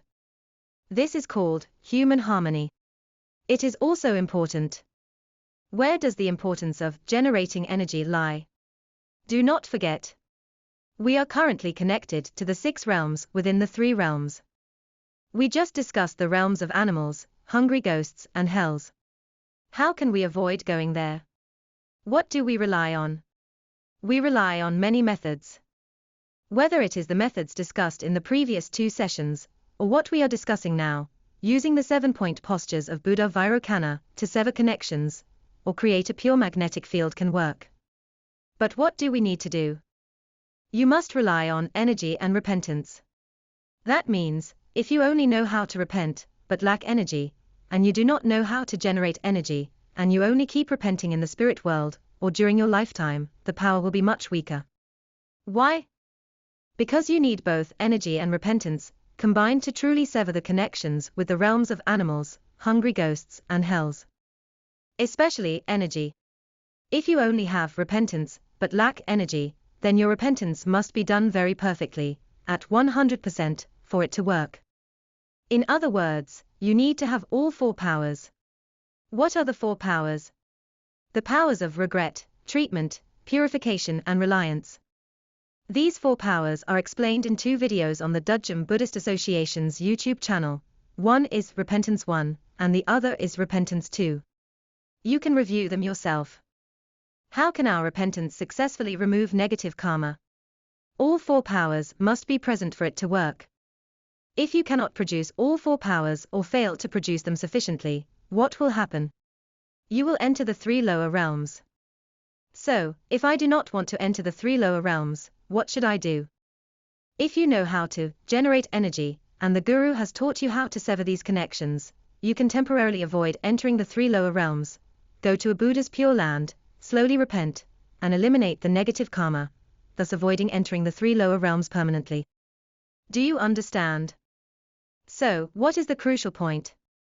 Besides repentance, you also need energy. If you have the assistance of energy, you will achieve twice the result with half the effort in severing the connections to the three lower realms. It will be much faster. This is the reason we need to learn this meditation method. Next is the human realm. You must rely on energy or good karma to connect to the human realm. For example, if you want to be reborn as a human, you must connect to the human realm. In fact, there are many other realms connections, and the connections of the other 5 realms might cover yours. The connections to the lower realms could be more dominant than your human realm connections. Even if you have good karma from the human realm, you might not be reborn as a human at the time of death. So, how can you be reborn as a human again? If I know how to practice the Dharma and generate energy, and I simply want to be reborn as a human, I just need to connect to the human realm connection, and then use energy to sever all the connections to the 3 lower realms. This way, I can go to the human realm. In other words, you have much more control. If you only have good karma, it is possible that other connections might cover yours, preventing you from entering the human realm. That is why we need the assistance of energy to achieve more with less effort. Also, in the spirit world, there are many karmic creditors, all waiting to collect debts. This is the same situation described in the Kitigarbha Bodhisattva's Fundamental Vows Sutra. They think this is the best moment, the optimal moment to collect debts. You no longer have a physical body supporting you, and you are in a transitional period. Will they pull you into the realm of the evil ghosts? Or will you be fortunate enough to go to the heavenly realm, or the human realm? If I have a grudge against you, of course, I will not make it easy for you to escape the debt collection. They will all come after you. So, how can you navigate the spiritual world after death to avoid misfortune and evade all the karmic creditors? It is all about energy. It is like in the human realm. Try going a day without energy. I bet your lights would be off, candles would not burn, there would be no energy at all, everything would be dark, and you could not do anything, right? In the human realm, you need so much energy to support yourself, and in the spirit world, it is even more so, right? In the human realm, you can buy energy with money, turn on the lights, cook, start a fire, and do everything. However, in the spirit world, money does nothing. If you were wealthy during your life, you cannot take that money with you when you die. After entering the spirit world, what will you rely on? You will rely on whether you practice the Dharma in your life, whether you knew these methods. Did you know how to generate energy? Having energy is like being very wealthy. So, what do we rely on? We rely on energy and good karma. If you do not have good karma, you will not be able to learn this practice. Even if you learn it, you might not be able to practice it. So, you need good karma. This is just like how we need energy for everything we do now, like electricity, light, cooking, and so on. The same applies in the spirit world. In other words, you need to practice the Dharma. Do you understand? How can energy and good karma in the spirit world be generated and acquired? They are attained through meditational concentration and visualization. The condition is that the content of your visualization must be related to generating energy. This is a profound practice. Currently, in our world, the practices of meditational concentration and visualization are both present and interrelated.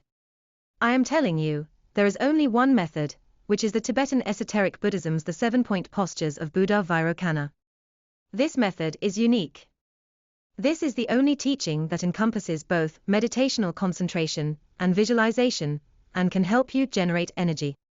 Only the 7-point postures of Buddha Vairocana has this capability, no other meditation method or teaching does. This is one of the key reasons why esoteric Buddhism can achieve Buddhahood through the current body in the present lifetime. You must have good karma to learn it. After learning it, you need good karma again to practice it. So, what is the importance of generating energy now? In the 6 realms, especially when you enter the heavenly realm, or the Asura realm, you actually need energy to help you so that your meditational will make it easier for you to enter. How can you enter the human realm? How to avoid the realms of animals, hungry ghosts and hells? This has already been explained. Now, let's talk about how you can use meditational concentration to enter the heavenly realm. If you want to be reborn in the heavenly realm, you also need several things: meditational concentration, visualization, energy, and good karma. With these, you can succeed. Of course, if you have all 4, your success rate is 100%, and you will get there quickly. If you only have 1 or 2, the process will be slower or the success rate will be lower. Let's take a look now. In the spirit world, beings who understand visualization are like scientists today. They can invent and generate various abilities to help themselves and others. They can create environments and transform endlessly. Therefore, to practice the Dharma, you must practice the esoteric Buddhism, because it provides practical methods for you. However, if you practice the esoteric Buddhism and choose the wrong guru, you will die faster. If the guru teaches incorrectly, does not teach the awareness, and does not teach observing precepts, you will be in danger. However, if you follow the guru, but after the guru teaches you, you do not practice and question him, you will not be able to succeed in your Dharma practice. You will not succeed, right? So, if you question him, you will not be able to succeed in your practice. Why do we place so much importance on energy in the spirit world? Because scientists are very capable with such abilities and intelligence. They have invented electricity, so you can generate energy and use it to help in your daily life. How do you function in the spirit world? How do you operate? There are no scientists there to help you generate energy. Everyone lacks the ability to generate energy, and their abilities are relatively low level. If you want to reach a higher realm, you must rely on yourself to generate energy to get there. How can you generate energy in the spiritual world? You need to practice the 7-point of postures of Buddha Vairocana. In the spiritual world, if you do not have the ability to visualize, it is as if you have nothing. You are in a state of poverty. It is like being a beggar in the human realm, having no abilities of your own, relying on the kindness of others to provide you with energy. The same applies in the spiritual world. If you do not know how to visualize, you are like a beggar. That means you know nothing, and you cannot help yourself or others. So, what must you do? You must know how to visualize. Knowing how to visualize will enable you to generate energy. You may say, no. The kind of visualization I know is just about how I can reach a Buddha's pure land. I do not know how to visualize to generate energy. You can only save yourself. However, the visualization without energy, or without the assistance of meditational concentration, is very slow and filled with distractions. Therefore, your failure rate is high. But, if you know how to visualize, you will be better than everyone else. The stronger your visualization ability, the more wealth and resources you will have in the spiritual world. We call it resources, not money. The more resources you have, the better. If you do not know how to visualize, you will have fewer resources. If you only know how to chant Namo Buddha Amitabha, your resources will be very limited. But it is better than nothing. So, we must remember, if we do not diligently train our visualization abilities in this life, and only recite Buddha's holy names, we will be just like ordinary people with very limited abilities. Even if you train meditational concentration, you will still need energy to assist in more easily generating the 5 wisdoms. Without the assistance of energy, it will be more difficult for your meditational concentration to develop wisdom. But if you have it, meaning you understand how to combine this method in your Dharma practice, the speed at which you develop the 5 wisdoms will be much faster. Thus, visualization can be said to be the key to all practices. Without a visualization method, it is like a car without energy, it cannot move. It only has the exterior, and it can only be considered an ordinary seat, not a car, because it cannot move. Moreover, the things you really need will be unattainable. The difference is huge. You think you have a car, but that car has no energy. You know how to visualize, you can visualize a Buddha's Pure Land entirely. But you cannot get there because you do not have enough energy to reach it. So, remember, it also depends on the type of visualization.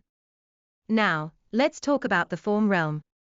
Previously, we mentioned that entering the heavens of the desire realm does not require concentration, but if you want to enter the higher levels of the form realm heavens, concentration is essential. The form realm is actually a realm that is free from the desires of lust and food found in the desire realm, and thus has very few desires. However, it still retains a pure material body, meaning a form body. Form refers to substances. They still have a material body, though it is much more subtle, with a much more sparse structure. In this realm, it is above the desire realm, where all desires have ceased, and there is no distinction between male and female. In the heavens of the desire realm, we often talk about male and female, but in this realm, there is no distinction between them. There is no need to argue about things like women cannot become Buddhas anymore. Stop arguing if you do not understand the Dharma. In the heavens of the form realm, there is no such distinction between male and female, but there are still the social structures of rulers and subjects, meaning there is still a governance system. All beings in this realm are born through metaplasia. Since they all practice meditational concentration to stabilize the power of the mind, with meditational concentration, the mind becomes powerful, and as a result, their physical bodies have a much sparser and less dense structure compared to the heavens of the desire realm. The palaces and gardens where they live are magnificent and grand, because they can be created through imagination and visualization. So, no matter how big it can be created by the visualization.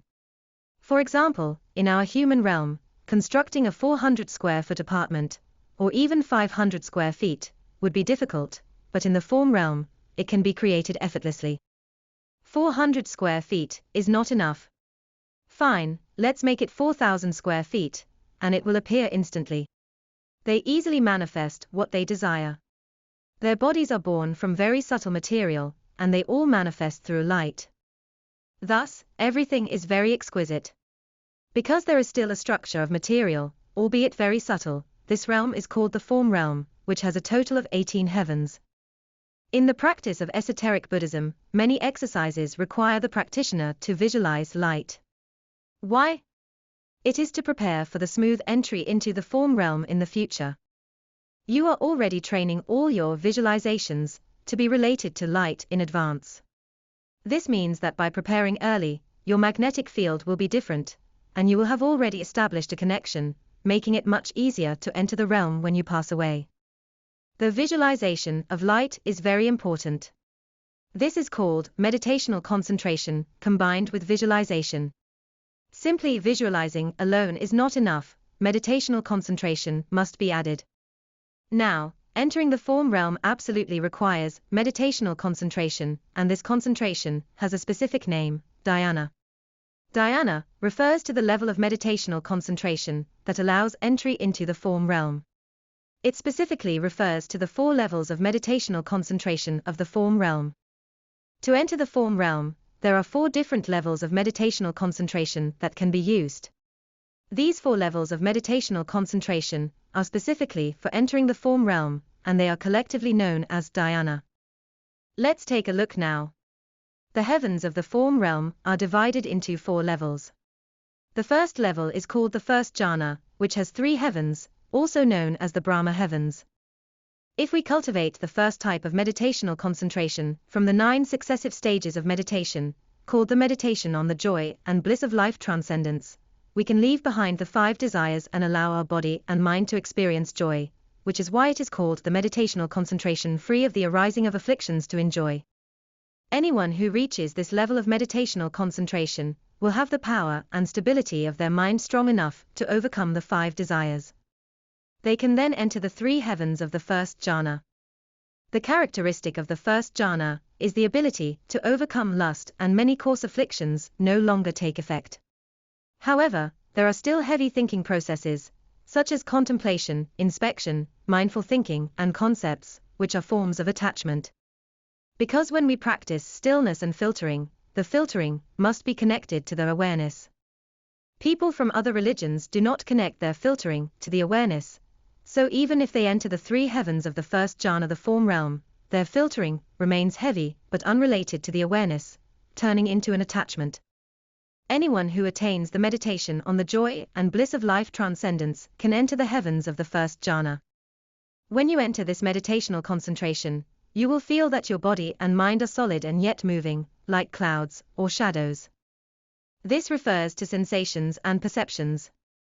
You will feel somewhat floating, like clouds or shadows, but it is easy to move. The state of mind is very clear, not confused. Moreover, all the pores of the body will open, and the breath will flow in and out freely. The pores and breath flow freely, entering without blockage and flowing smoothly, and exiting without dispersal. This means the breath enters smoothly, without blockages or obstructions, flowing freely inside. Exiting without dispersion means that when you exhale, you will not feel any loss or dispersion inside. Therefore, the heavens of the first jhana are also called the Brahma heavens, because through the practice of meditational concentration, it transcends the highest layer of the 6 heavens of the desire realm. The highest layer of the desire realm heavens is called the heaven of manifestation and freedom, where anything you think can immediately manifest. Thus, they attain a more refined form. As a result, their bodies are very beautiful. Because different levels of meditational concentration result in different forms, it is divided into 3 heavens. The first jhana is the first level of the form realm, and still divided into 3 heavens, based on the level of your meditational concentration. The heaven you enter depends on the level of your meditational concentration. The Mahabrahma refers to the Creator, as depicted in worldly deification. Isn't it that some religions claim themselves to be the Creator, saying that the entire world was created by Him? Because He surpasses the highest layer of the 6 desire heavens, the heaven of manifestation and freedom. His power to manifest is stronger and greater, and He can truly create many things. It is like how we invent an iPhone, and can immediately see so many things. This Mahabrahma is the Creator, who can create a universe. He is capable of doing so, because His manifesting abilities are immense. Let's take a look. Bodhisattva Nagarjuna once said, "Do not think that entering the Brahma heavens is so wonderful. Did you struggle to enter? Are you happy now? You're mistaken. If you enter the Brahma heavens but have not cultivated the awareness, then you are in big trouble." This is what he said. He said, "The Brahma heaven is free from greed and thus one can gain happiness." He said that you are able to enter the Brahma heaven because you have left behind your desires, so you can enter this heaven and attain happiness. But you do not know that you would be later burned by bunches of wood. You will fall into a place being burned without end, a place of immense suffering. You will constantly feel pain, he said. You will constantly endure suffering. You may find it strange that everyone hopes to enter the heavens, eagerly awaiting it, yet you say that this is not good. Why is that? The reason is as follows. The form realm is divided into the first jhana with 3 heavens, the second jhana with 3 heavens, the third jhana with 3 heavens, and the fourth jhana with 9 heavens. The first jhana is known as the Brahma heavens. Now, what Bodhisattva Nagarjuna said is that if you enter the first jhana, the Brahma heavens, do not rejoice too early. You think you are doing well because you have left behind desires, right? However, in reality, after leaving desires and entering the heavenly realms, you will become too blissful, and eventually, your merit will be exhausted. Since you are too happy, your merit quickly runs out. Once your merit is exhausted, you will fall. You are still within the 3 realms. When you fall and your merit is gone, you will fall into the realms of hells, hungry ghosts, or animals. In other words, while you enjoy happiness, you are depleting your resources, unknowingly creating an environment of continuous suffering for yourself in the future. This is what he meant. He said that you would eventually face great suffering. Therefore, the biggest reason is that the merit consumed in the heavens is very intense, and it sets up a situation where you are creating endless suffering for yourself in the future. Thus, beings who fall from the heavens usually end up in a realm of hells, the hungry ghosts, or the animals. So, what can we do to avoid such misery? The answer is to connect to the awareness during your Dharma practice and enter the highest 5 heavens of no returning, so you will not fall. This is called breaking free from the cycle of rebirth. If you cannot break free from the cycle of rebirth, it is ultimately pointless. Therefore, we must be cautious. At the very least, breaking free from the cycle of rebirth is the true path. Achieving Buddhahood is the most ultimate and complete way out, and it is the best. Alright, let's look at the second jhana now. It has 3 heavens, and the level of concentration practiced in this stage corresponds to the second stage of the 9 successive stages of meditation, known as the meditational concentration that produces joy. If you are able to enter this type of meditational concentration, you can enter the second jhana heavens. Practicing the second type of meditational concentration, the meditational concentration that produces joy, results in happiness. The meditational concentration of the second jhana and above has no coarse thinking processes, and is less heavy than the first jhana. Therefore, the second jhana is free from attachment such as searching, inspection, mindful thinking, and concepts. When entering this meditational concentration, light is emitted, which is why it is called the meditational concentration that produces joy.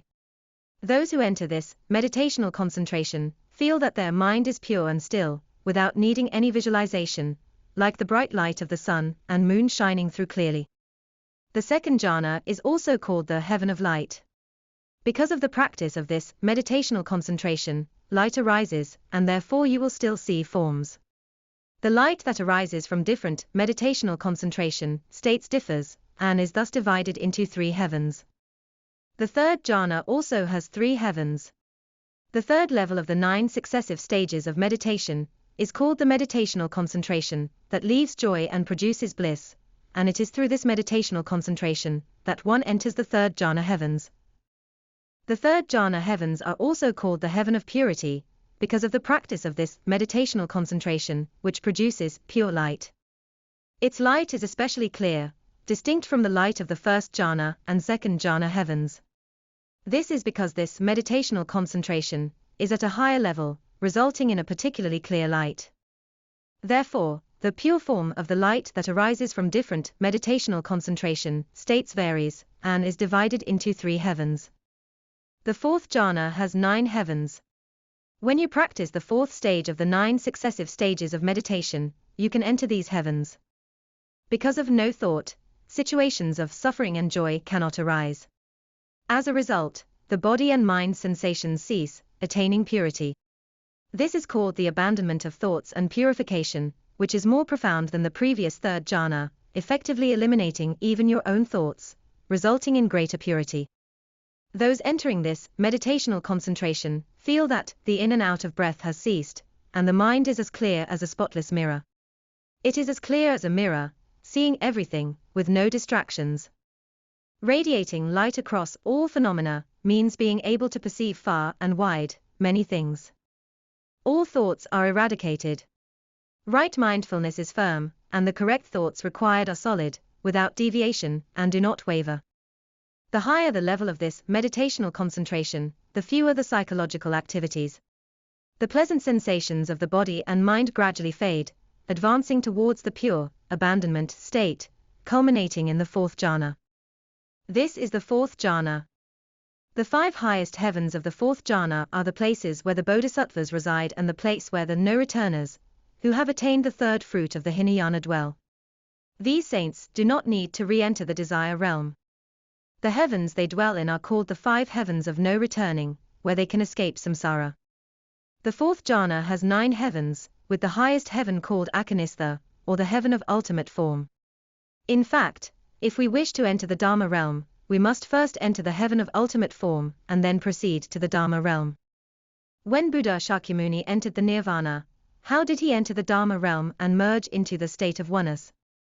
He first entered the realms of heavens, starting from the desire realm and progressing through to the form realm, then from the first jhana up to the fourth jhana, and from the 9 heavens of the fourth jhana, he ascended to the highest, the heaven of ultimate form. Then, in the heaven of ultimate form, he entered the Dharma realm and merged into the state of oneness. So, you must understand, when we practice the Dharma in the future, the reason why we need to start linking to the Akanistha from the very beginning is because, in the future, if you want to enter the Dharma realm and become a Buddha, it is through the Akanistha. Therefore, we must begin now, preparing ourselves to enter the Akanistha by understanding how to enter it. If you see here, the 9 successive stages of meditation consists of 9 stages. Now, let's take a look. We must cultivate the power of the meditational concentration and the visualization of emptiness to enter. Now, let's look at another realm, the formless realm, which contains 4 heavens. How do you enter these 4 heavens? In this realm, there is no form body, meaning there are no substance material, no physical body. There is also no desire for sexual pleasure or food, and no palaces, countries, or any substances. Only the mind exists, having entered the profound state of meditational concentration. So, it is called the formless realm. This is a world where only spirit exists, a world where only the mind exists. It is the highest of the 3 realms. If you are blindly practicing, or have no experience with a genuine guru guiding you, it is easy to enter this empty realm, according to their teachings, which is the stubborn emptiness. For example, they teach you stillness and visualization. If they do not guide you through the mind-cultivating procedure linking to the cultivation of the awareness, then no matter how much you practice in the future, you will not bring out the 5 wisdoms, and you will not develop the awareness. This will lead you into the stubborn emptiness. It is like this. Therefore, without the mind cultivation and Dharma practice we teach, combined with the complete method of the oral pith instructions, you will enter the stubborn emptiness. Once you enter the meditational concentration, it usually results in 800,000 great kalpa in the formless realm. A kalpa is a long period of time. A small kalpa is equivalent to the time the Bhajanaloka world takes to experience its formation, persistence, disintegration, and annihilation once. However, the time for each world to go through formation, persistence, disintegration, and annihilation is not the same. 20 small kalpa make 1 medium kalpa, and 4 medium kalpa make 1 great kalpa. 1 great kalpa is roughly equal to 1.34 billion years. Therefore, staying in the formless realm for a lifespan of 800,000 great kalpa is truly astonishingly long. In other words, it is like being trapped there for a very long time, and your merit will eventually be exhausted, causing you to fall. Once you fall, it will be disastrous. You will descend into the 3 evil paths. Therefore, if you fail to develop wisdom, meaning if you do not develop the 5 wisdoms, you will not enter the Dharma realm, nor will you escape the 3 realms. Instead, you will be trapped in the empty realm. No matter how well you meditate, in the end, you will still fall. Why? Because you have not developed the 5 wisdoms. Once the meditational concentration is lost, and if you exit the samadhi, this means that the life is ending. You will be subject to the consequences of karma, being reborn in the 6 realms, usually descending into the most painful cycle of birth and death, within the 3 lower realms. Karma is the pulling force. What is the network of karma? It refers to the actions we have performed in countless past lives, both good and bad. These actions form the mental forces within ourselves and in other sentient beings influenced by us, which become entangled and form a network of pulling forces. This is called the karmic network. Therefore, when some people are asked in an exam, what is karma, some are unable to answer. In fact, why do we ask you to watch the video? Karma is inconceivable. Because it teaches what karma is. It is the actions you have performed in past lives, and these actions become a form of pulling force. This internal, pulling force, connects with the pulling forces within the minds of all other sentient beings, thus forming a network made entirely of minds, which is called karma. You can refer to our Dudjom Buddhist Association International's video on YouTube, Karma is Inconceivable, and you will no longer be unable to answer this question in the exam. The formless realm is divided into 4 heavens, based on the different states of meditational concentration and the visualization of emptiness. By practicing the 5th form of the meditational concentration, the meditational concentration of boundless emptiness, one can enter the 1st level, the boundless emptiness heaven. By practicing the 6th form of meditational concentration, the meditational concentration of boundless consciousness, one can enter the 2nd level, the boundless consciousness heaven. By practicing the 7th form of meditational concentration, the meditational concentration of space of non-existence, one can enter the 3rd level, the space of non-existence heaven. If you practice the 8th form of meditational concentration, the meditational concentration of no thoughts, but not without thoughts, you can enter the 4th level, the no thoughts but not without thoughts heaven. Can you work it out if the above are 8 types of meditational concentration altogether? 4 of these are for entering the form realm heavens, and 4 forms of meditational concentration are for entering the formless realm. Thus, there are 8 types. This means that one must have the power of meditational concentration to enter the heavens, except for the 6 desire heavens, right? What is the final meditational concentration? If you can enter higher mental realms, it signifies that your teachings and the methods of meditational concentration are at a higher level. How can you progressively enter higher levels of meditational concentration? In fact, it depends on the person who teaches you, and then how you follow their teachings to enter. Of course, you must practice. Whether he teaches you to connect with the awareness is very important. This will determine whether in the future you enter the formless realm, or the highest Akanistha, in the form realm heavens to enter the Dharma realm. It all depends on whether you have connected with their awareness. Well, the person teaching you will have other ways to teach meditational concentration. For example, when you meditate and reach a certain level, you will naturally inform your guru about the state you are in. The guru will then explain these states to you, telling you whether you should abandon them, or which state you should reach next, and how to progress further. He will have a method for you, and you will easily overcome any difficulties to progress to the next level. Therefore, it all depends on the person who teaches you. If there is no teaching on meditational concentration, but only teaching you to do good deeds with a good heart, you will only be able to enter the 6 desire heavens at best.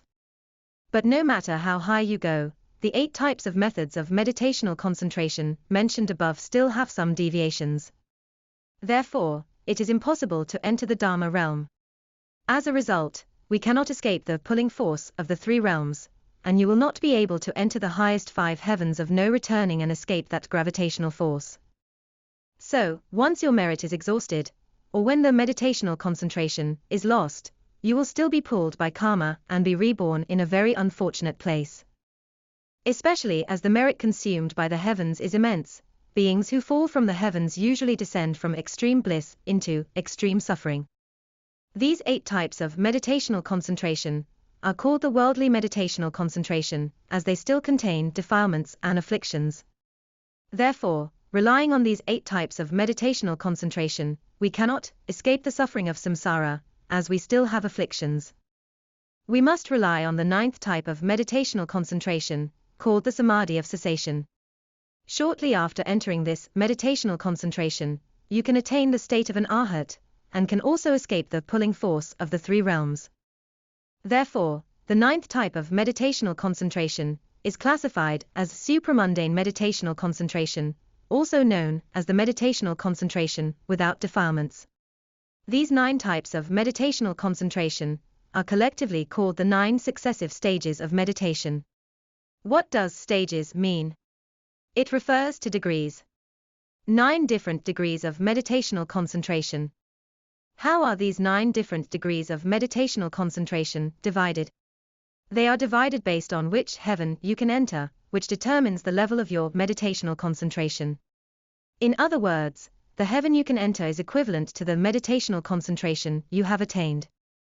If the power of meditational concentration does not align with the bodhicitta, the awareness of perfect enlightenment, you cannot cultivate the state of emptiness, neither existence nor voidness, meaning that you cannot enter the Dharma realm and attain Buddhahood. Therefore, an arhat can only attain escape from samsara, but cannot become a Buddha. So, what is the purpose of meditational concentration? In both daily life and life and death situations, the use of the power of meditational concentration is essential. How do you judge whether you have the power of meditational concentration? How do you practice it? How do you cultivate it in daily life? If you can think calmly, this is called stillness and filtering. If you can eliminate all other distractions and focus on solving a current problem in daily life, this is called calm abiding. In other words, you are not affected by emotions. If you can apply the power of meditational concentration in urgent and critical situations, using decisive methods that align with Buddhist wisdom to solve problems, this is called meditational concentration and wisdom. But remember, there are several conditions. You must align with the dharmas, and in an emergency, you must be able to apply them immediately. Only then is your power of meditational concentration sufficient. In other words, you must be able to apply Buddhist wisdom to be considered meditational concentration and wisdom. All of these serve as a method to observe or evaluate the degree of the power of meditational concentration a Dharma practitioner has cultivated in daily life. In other words, we cannot directly see the level of a Dharma practitioner's attainment. But how can we tell? It is through the things he says, whether he conveys clear and understandable principles. Buddhist teachings are profound, so deep that even if you can understand the words on the surface, you may still not be explaining the true essence of the Dharma. If one can explain the profound dharmas with simple, clear reasoning, and express them in a detailed, deep manner, then this person has a high level of Dharma practice, and a deep understanding of the Dharma. This is not something that can be achieved by eloquence alone. A person with good speech does not necessarily understand the Dharma. A person who understands the Dharma does not necessarily have the ability to explain it. If your Dharma practice is not deep enough, you will not be able to explain the profound principles. If you do not understand the principle, how can you explain it? This is the explanation. But how can we judge a Dharma practitioner's level of meditational concentration? For example, you speak, and I understand, but how do we see your power of meditational concentration? As I have mentioned before, both meditational concentration and wisdom must be cultivated in conjunction.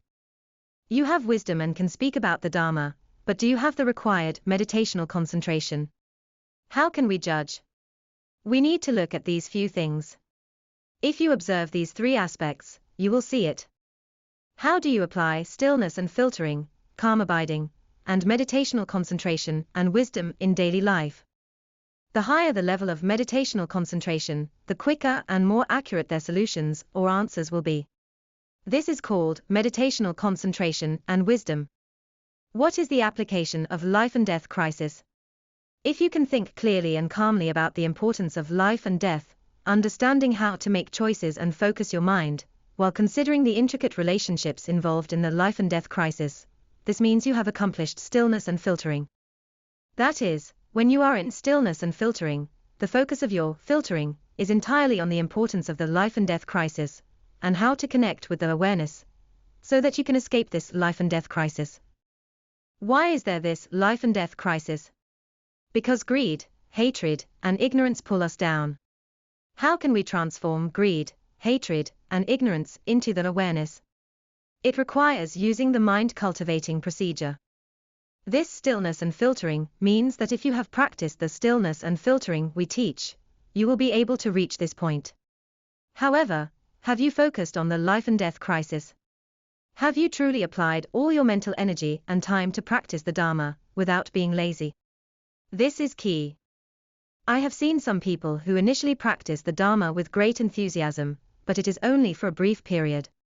Soon, after learning for a while, they become lazy, and their focus shifts back to everyday life, thus losing the stillness and filtering related to their awareness. I have taught them how to practice the Dharma in daily life, but one of the requirements is that all the key points of stillness and filtering must be connected with their awareness, meaning the mind-cultivating procedure, for it to truly be considered Dharma practice in daily life. If you want to practice the Dharma in the life and death crisis, everything you think about must be related to the life and death crisis. You must dedicate all your time to this practice. Only then can it be called stillness and filtering, related to the life and death crisis. Now, if you can eliminate all distractions and illusions related to the life and death crisis, and focus solely on visualizing the solution to the life and death crisis. This is called the union of shamatha of calm abiding and vipassana of penetrative insight, and this requires the guidance of a guru. Now, if you can use the power of meditational concentration to help develop the 5 kinds of wisdom and the awareness, break the bonds of samsara, and even attain Buddhahood, you will have achieved the practice of meditational concentration and wisdom together. This is essentially a form of training for us. Both are needed, and this is the application of meditational concentration. The application of this meditational concentration will be useless if you have not developed wisdom. If you can use this meditational concentration to develop the 5 types of wisdom, then this meditational concentration will be useful. Therefore, you must develop these 5 types of wisdom: the wisdom of equality, the wisdom of discernment, the all-accomplishing wisdom, the mirror-like wisdom, and the wisdom of Dharmadhatu. Remember, stillness and filtering must be balanced. Only stillness, but no filtering, is unbalanced. As mentioned earlier, if you only remain still and do not filter anything, and the filtering is unrelated to the awareness, it is essentially from other religions. In this way, you will easily become an idiot. You will sit all day without moving, looking dazed. Calm abiding and visualization must also be balanced. Only calm abiding but no visualization is also unbalanced. You will easily become like a stone, not able to use the stillness to eliminate all delusions and obtain a pure magnetic field, and then fail to use that pure magnetic field to visualize what you should visualize. This is when you easily become an idiot. This is what we refer to as being trapped in stubborn emptiness. If meditational concentration and wisdom are unbalanced, it is very troublesome. Meditational concentration and wisdom must be balanced. If you only have meditational concentration, but no wisdom, this is called imbalance. If you have not developed the 5 wisdoms, and only have meditational concentration, this means that there is no balance. If you cannot apply the 5 wisdoms, you will not be able to succeed in Dharma practice. The training of both daily life and the life and death crisis must also be balanced. Therefore, I often tell my disciples that they need to practice the Dharma in daily life as well. However, in the process of their Dharma practice, they focus on making their daily lives more pleasant and better, rather than focusing on the filtering in stillness and filtering and how to connect with the awareness, then helping themselves develop the 5 wisdoms. They no longer have this focus and end up not even meditating, not thinking about the life and death crisis, and only planning when the crisis comes. In other words, they will only plan when it is time to face death. They stop thinking about the life and death crisis.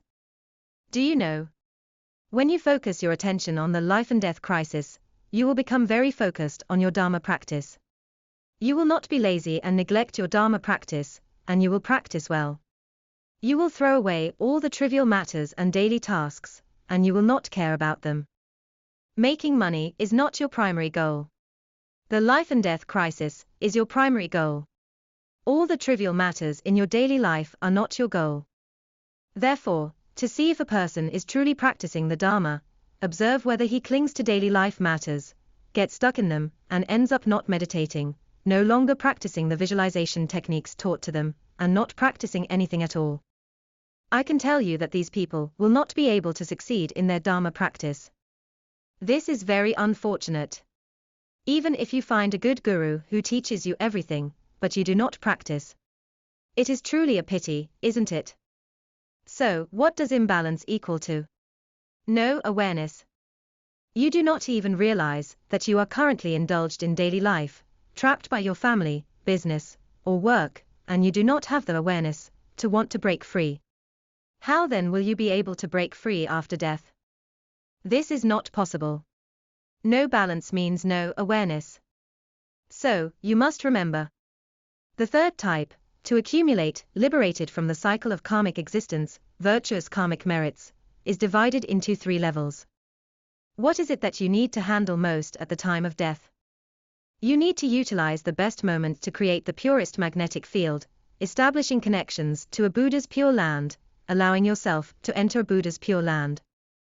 Secondly, you must break free from the control of incarnation's pulling force. You must use energy to sever all connections to the 6 realms, temporarily cutting them off. How can you utilize the best moment to enter the Dharma realm? By entering it in the purest state of mind.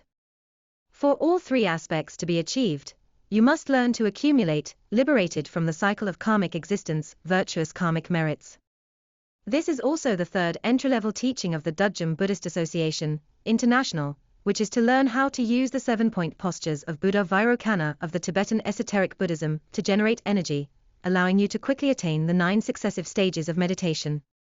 How does the 7-point postures of Buddha Vairocana of the Tibetan esoteric Buddhism balance energy and emptiness, neither existence nor voidness? This is the oral pith instruction. There is one oral pith instruction. That is, of form. Energy is of form. How to get into being formless? This is where the oral pith instructions are. We must remember, for all cultivation, there are 2 oral pith instructions that must be remembered: balance.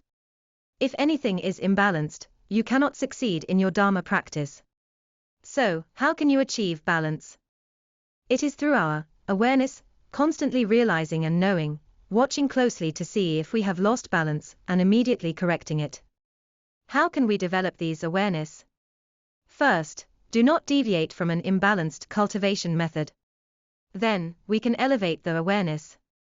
First, we need to realize and know that all actions of body, speech, and mind, and whether they are in accordance with the Buddhist precepts, correct views and knowledge, and whether they are balanced in the middle way in terms of cultivation definitions.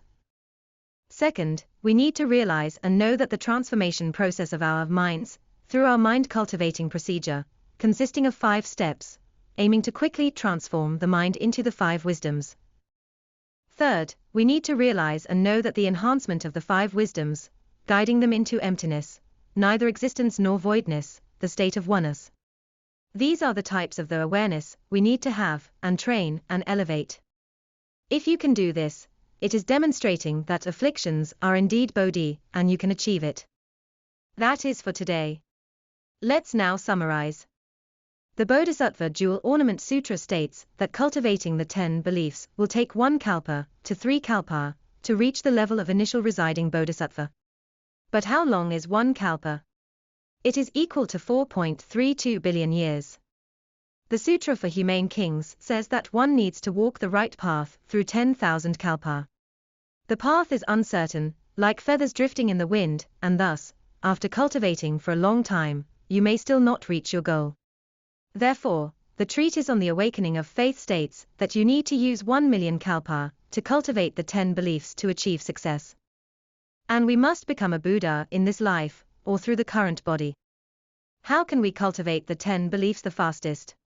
It is by utilizing the mind cultivating procedure, developing the 5 wisdoms, and working with the Diamond Sutra's oral pith instructions.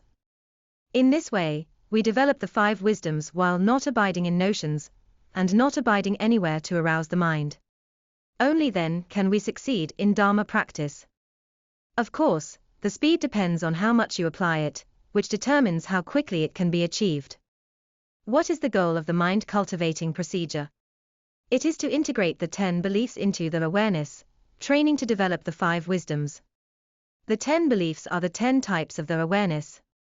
We elevate the awareness to not abiding in notions, using this to cultivate the 10 beliefs. By not abiding anywhere to arouse the mind and working with the 10 beliefs, we thoroughly remedy all difficulties and shortcomings in the mind and daily life. By not abiding anywhere to arouse the mind, we achieve and complete the perfect enlightenment. We must remember that when cultivating, the meaning of not abiding in notions is that we accept, but it does not mean doing nothing. Instead, it is about working with the 10 beliefs, and doing it without attachment. Not abiding anywhere to arouse the mind means actively accepting and facing situations. It also means using agile awareness in conjunction with the 10 beliefs, developing the wisdom and reflecting on all actions. Let me say again, the mind cultivating procedure. As I said earlier, no matter how good your meditation is, if you have not gone through the filtering step of stillness and filtering, the meditative concentration you have achieved will eventually fall away. It means that if you cannot enter the 5 heavens of no returning, you will eventually fall down.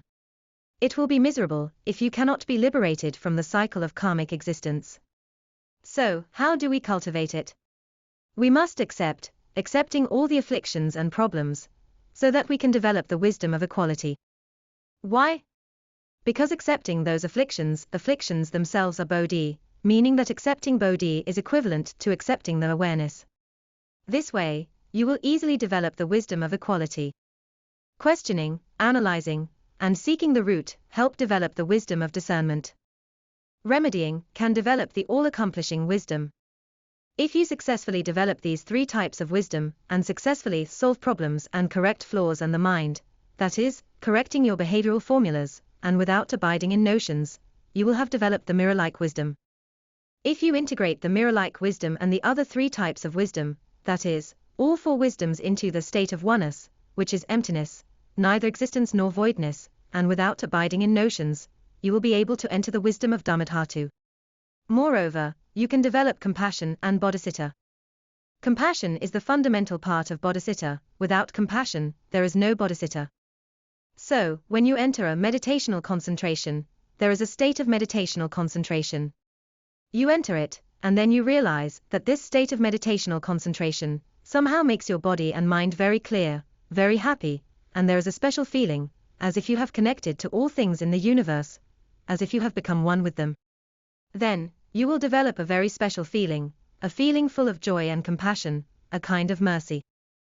You will be able to realize and know the suffering of all beings, their unhappiness. However, you will use a very compassionate heart to make them happy. Now, if you can generate such a connection in the state of meditational concentration, and there is an awareness arising, this awareness is called compassion. People call it great love. What is great love? It is unconditional love, and this type of love will not generate any sense of separation between you and me. It feels as if you have become one with everything. You are him. His suffering is your suffering. However, when he ensures suffering, you are him, and of course, you will not suffer. You can immediately use your awareness to reflect on him, transforming it into bodhi.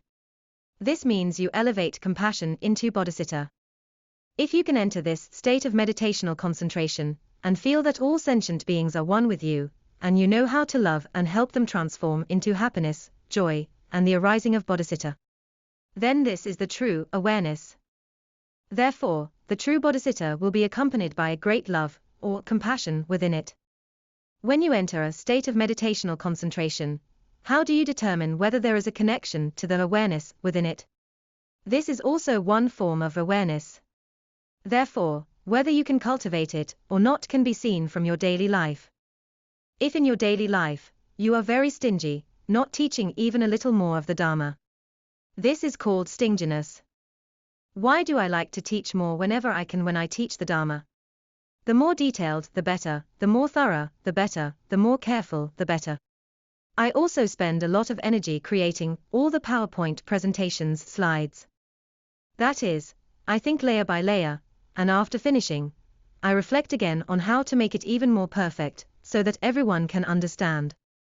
I also think about what others might not understand. If they do not understand something, I will explain more about it. This is called devotion. In other words, if you want to cultivate, you must have a heart of devotion. This heart of devotion is not a heart of almsgiving or charity to others, it is of a higher level. You are me, and the things I do not understand, I want to understand for myself and also want you to understand. What you do not understand is equivalent to what I do not understand. What I do not understand, I want to understand for myself and also want you to understand. Thus, you will have a heart of generosity, and whatever you realize and know, you quickly share it. You even quickly upload it to YouTube so more people can understand the principles, helping them in the process. In other words, this heart of generosity, this heart of love, this unconditional sharing heart, is the foundation. It is the foundation of your Dharma practice. You must have it. Otherwise, you will not be able to cultivate compassion and bodhicitta. Therefore, I am now teaching you to discern your power of meditational concentration. Disciples often ask, when I enter this state of meditational concentration, what do I see, and what do I feel? But, I have not had a disciple telling me, I feel as if I have established connections with all sentient beings, and realized that I am no different from them. I am merged into one with them. Then their suffering is my suffering, and then I use my ability to reflect on and to transform it into happiness, joy, and give all my compassion and bodhicitta to them. So that they can also have the power of the awareness, as if reflecting on all things. They can all have a very clear mind. Alas! They have not shared this with me. So, in the end, despite teaching over and over, I have not yet reached this level. However, this time, because we are discussing the power of meditational concentration, how do we determine if one's power of meditational concentration is in place? Now, I will share more situations with you, so you can use them to judge where your power of meditational concentration has reached. Understand? If you truly want to merge into the Dharma realm, at least you need to have these feelings. How do you judge if you have these feelings? Even if my power, meditational concentration, is not enough, in daily life, do you show this love toward others, things, and situations? Do you show this compassion? If you do, and you have a loving heart coming forth, then the meditation concentration you will experience in the future will also manifest these states of meditational concentration. Therefore, you need to pay attention to this. So, I see some people who practice the Dharma, yet they lack this loving heart, sharing heart, and devotion heart. This is not in place, and I want them to reach that level, so I am speaking more about it. If you can do all of this, meaning having both compassion and bodhicitta, you will easily reach the 100% perfect enlightenment of bodhicitta. You will become a Buddha and attain Buddhahood. You can refer to our Dudjom Buddhist Association International's YouTube, the Visualization Practice of Compassion and Bodhicitta series, from episode 20 to episode 34. That's all for today.